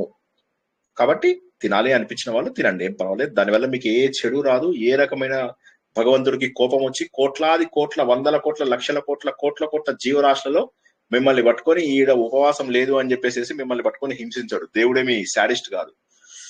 ప్రకృతి చైతన్యం అందరిలో ఉంది. దాన్ని మనం గుర్తిస్తూ దానికి దగ్గరగా ధ్యానంలో గడపడము, జపంలో గడపడము, పుస్తకాలు చదువుతూ గడపడము, ప్రవచనాలు వింటూ గడపడము, ఇది మాత్రమే ఉపవాసము. నేను ఉపవాసం చేయిద్దాము అంటే మీరేమో కర్మకాండల్లోకి వెళ్ళిపోతున్నారు. వెళ్ళిపోయి మేము అవి చేస్తాం, ఇవి చేస్తాము, ఇంట్లోపల అభిషేకాలు చేయండి, వద్దని అన్నాను నేను. వాటి ద్వారా మీకు ఎదుగుదల వస్తుంది అంటే చేసుకోండి. జై శ్రీకృష్ణ. ఇంకా పల్లీలు నానబెట్టి ఒక 5-6 గంటలు పల్లీలు నానబెట్టుకొని అరటిపండు వేసి మిక్స్ చేయాలి సార్. మిక్స్ చేసి తినచ్చు. మీకు ఏది నచ్చితే చెప్తాను, అందరికి తెలుస్తుంది. మంచిదని చెప్తున్నా. వీక్నెస్ రాదు, అది ఆహారం మాది ఉంటది, ఆకలి కాదు. అది అదే ఎవరికి ఏది నచ్చితే తినండి. మటన్ కొట్టు మస్తాన్ దగ్గరికి వెళ్ళి షోలే మటన్ షాప్ అక్కడికి వెళ్ళకుండా ఉంటే చాలు.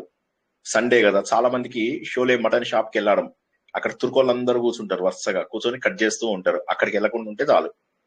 అది చేయకుండా ఉంటే మీరు పెద్ద అభిషేకం చేసినట్టే లెక్క. రేపు మ్యాచ్ కూడా ఉంది కదా సార్, శివరాత్రి ఈ గ్రూప్ లో ఎవరికి అలవాటు లేదనుకుంటా సార్. ఈ గ్రూప్ లో ఎవరికి అలవాటు లేదనుకుంటా సార్. అదే, సో మీరు అన్నది కరెక్ట్. అదొక్కటే నాకు కూడా వేధిస్తున్నది. ఏంటంటే రేపు క్రికెట్ మ్యాచ్ ఉంది, సో అదొక్కటే బెంగ్ ఉంది. సో నాకు కూడా అది ఉంది, బ్యాక్ ఆఫ్ ద మైండ్ ఉంది. సరే చూద్దాం, పరిస్థితిని బట్టి మధ్య మధ్యలో స్కోర్ చూసుకుంటూ మనము మధ్య మధ్యలో ఇంపార్టెంట్ ఓవర్స్ వచ్చినప్పుడు 10 నిమిషాలు బ్రేక్ తీసుకుందాం. ఓకే, ఎలాగో 7 స్కోర్ మాకు చెప్పండి సార్. చెప్తాను. నేనేం చేస్తానంటే అటు టీవీ వైపు ఫేస్ చేస్తూ కూర్చొని ఎప్పుడైనా మంచి ఓవర్ వచ్చిందంటే ఆపేస్తాను, ప్రవచనం ఆపేస్తే మీరు అర్థమైంది అనమాట. మీరు అప్పుడు వాటర్కి వెళ్ళొచ్చు, ఫేస్ వాష్కి వెళ్ళొచ్చు, లేకపోతే కొద్దిగా యూనో ఏదన్నా హెవీగా కాకుండా కొద్దిగా తక్కువ తినాలనుకుంటే తినచ్చు. అట్లా చేద్దాం, సరేనా? రేపు 9-9:30కి మన మ్యాచ్ యొక్క స్టేటస్ ని బట్టి మనము స్టార్ట్ చేసుకుందాం. నేను చెప్తాను ఏ టైంలో స్టార్ట్ చేస్తాం అనేది రేపు చెప్తాను. సో మన కరెంట్ ప్లాన్ ఏంటి అంటే రేపు ఒక 2-3 గంటల్లో ఎంత వీలైతే అంత చెప్పుకుందాం సార్, ఎక్కువ వద్దు, మాకు బయట ప్రోగ్రామ్స్ ఉన్నాయి, మేము బయటకు వెళ్ళి డాన్సులు చేయాలి అని అన్నారు కాబట్టి అంతే చేసుకుందాం మనం, సరేనా? 10కే స్టార్ట్ చేయండి సార్. జై శ్రీకృష్ణ. ఇంకేమన్నా ప్రశ్నలు రేపటి గురించి ఏమన్నా? డాన్సులు చేస్తారు, అన్నదానం ఉంది సార్, ప్రతి సంవత్సరం చేస్తున్నారు 15 ఏళ్ళ నుంచి. మా కజిన్ బ్రదర్ అందరి దగ్గర వసూలు చేసి ఆ 3 days చేస్తారు, అందుకని వెళతాం. ఎక్కడ ఏ ఊర్లో ఉన్నా నెల్లూరు వచ్చేసి ఇక్కడ నుంచి గండవరం వెళ్తాం సార్. అందువల్ల వెరీ వండర్ఫుల్. దేవస్థానాలకు తక్కువే సార్, ఎక్కువ సార్. ఇంకా so we have a plan for tomorrow. So చక్కగా రేపు వీలైనంత సమయాన్ని యూజ్ చేసుకుందాం. మ్యాచ్ యొక్క స్టేటస్ ని బట్టి కూడా కొద్దిగా అటు ఇటు చేసుకుందాం, ఓకేనా? అందరూ కూడా ఆలోచన ద్వారా భగవంతుడికి దగ్గర అవుతారని, మహోన్నతమైనటువంటి యక్ష ప్రశ్నలను వీలైనన్ని సార్లు వింటారని, ఉపవాసము అంటే భగవంతుడికి సమీపముగా ఉండడమని, దానికోసం ఎటువంటి హంగు ఆర్భాటములు హడావిడి చేయవలసిన అవసరం లేదని, భగవంతుడికి చేసే ప్రతి మానసిక పూజ భగవంతుడికి అందుతుందని, ఈ అన్ని విషయాలను రేపు భగవంతుడు చెప్తాడు. ఏది ఎలా చెయ్యాలి అనేటటువంటిది భగవంతుడు రేపు చెప్తాడు. రుద్రాక్షలు ఎలా ధరించాలి, విభూతి ఎలా ధరించాలి, శివాయ నమః ఎవరనాలి, ఓం నమ శివాయ అని ఎవరనాలి, శివాయ నమః అనాలా, నమ శివాయ అనాలా, ఓం ముందు పెట్టాలా, ఓం తర్వాత పెట్టాలా, రుద్రాక్షలలో ఏ రుద్రాక్షలు వేసుకోవాలి, రుద్రాక్ష మహిమ ఏంటి, విభూతి మహిమ ఏమిటి, శివుడి ప్రకారము ప్రపంచం ఎలా ప్రారంభమైంది, తామస గుణాలను మనలో ఉన్న వాటిని ఎలా నిగ్రహించుకోవాలి, మహోన్నతమైనటువంటి యాత్రలను మనము ఎలా చేసుకోవాలి, ఇటువంటి అమోఘమైనటువంటి కథలతో రేపు మనం శివపురాణాన్ని నేర్చుకుంటాం. ఈ రోజు ప్రవచనాన్ని అందరూ ఆస్వాదిస్తారని, మరిన్ని సార్లు వింటారని ఆశిస్తూ ముగించుకుందాం. పునర్దర్శనం రేపు రాత్రి 9 గాని 10 గంటలకు గాని చెప్పుకుందాం. అంతవరకు కూడా శుభోదయ, శుభరాత్రి, జై శ్రీకృష్ణ. జై శ్రీకృష్ణ సార్. రేపు 9 గంటలకు గురువు గారు, రేపు 9 గంటలకు గురువు గారు, 10 గంటలకు మోస్ట్లీ 9. మ్యాచ్ గనక బాగా ఇంట్రెస్టింగ్ గా ఉంటే 10ంటికి ప్రారంభించుకుందాం. సరేనా? మోస్ట్లీ 9 గంటలకే, మోస్ట్లీ 9 గంటలకే. సరేనా? కిరాతార్జునీయం ఉండదా సార్ రేపు? రేపు కిరాతార్జునీయము చూద్దాం, మరి కావాలంటే ఒక అరగంట చెప్పుకోవచ్చు, తప్పేమీ లేదు. కిరాతార్జునీయం కూడా శివపురాణంలో భాగమే కాబట్టి అది మధ్యలో కొంత చెప్పుకుంటే తప్పేమీ లేదు. శివపురాణంలో భాగమే, కిరాతార్జునీయం కూడా కొంత భాగమే కాబట్టి అది కూడా ఫస్ట్ మనం అనుకున్నది 9 to 9:30 ఏమో యాక్చువల్ ఇది ప్రోగ్రాము. 10 నుంచి 10 to 3 అంటే జనాలు ఒప్పుకోవట్లేదు కదా. ఓకే, సో అందుకోసం అని చెప్పేసి 10 to 3 అంటే అంతసేపు ఉండలేం సార్, మాకు బయట అభిషేకాలు, డాన్స్లు అవి ఉన్నాయి అంటున్నారు కదా. సో అందుకోసం అని చెప్పేసి మనము అవన్నీ కాదని చెప్పేసి బయటికి కాదు సార్, నిద్రకు ఉండలేమేమో అనాలి. నిద్ర ఆగుతుందో లేదో డౌట్ సార్. బయట లేవు సార్. సరే సరే, మనకు ఎంత అయితే అంత నేను కండెన్స్ చేసి చెప్తాను. శివపురాణాన్ని తగ్గించుకుని చెప్పుకుందాం. మీరు దేవుడికి దగ్గరగా ఎన్ని పనులు చేయగలిగితే అన్ని పనులు రేపు చేయండి. సరేనా? జై శ్రీకృష్ణ. డైరెక్ట్ గా శివపురాణమే స్టార్ట్ చేయండి సార్. అలాగే.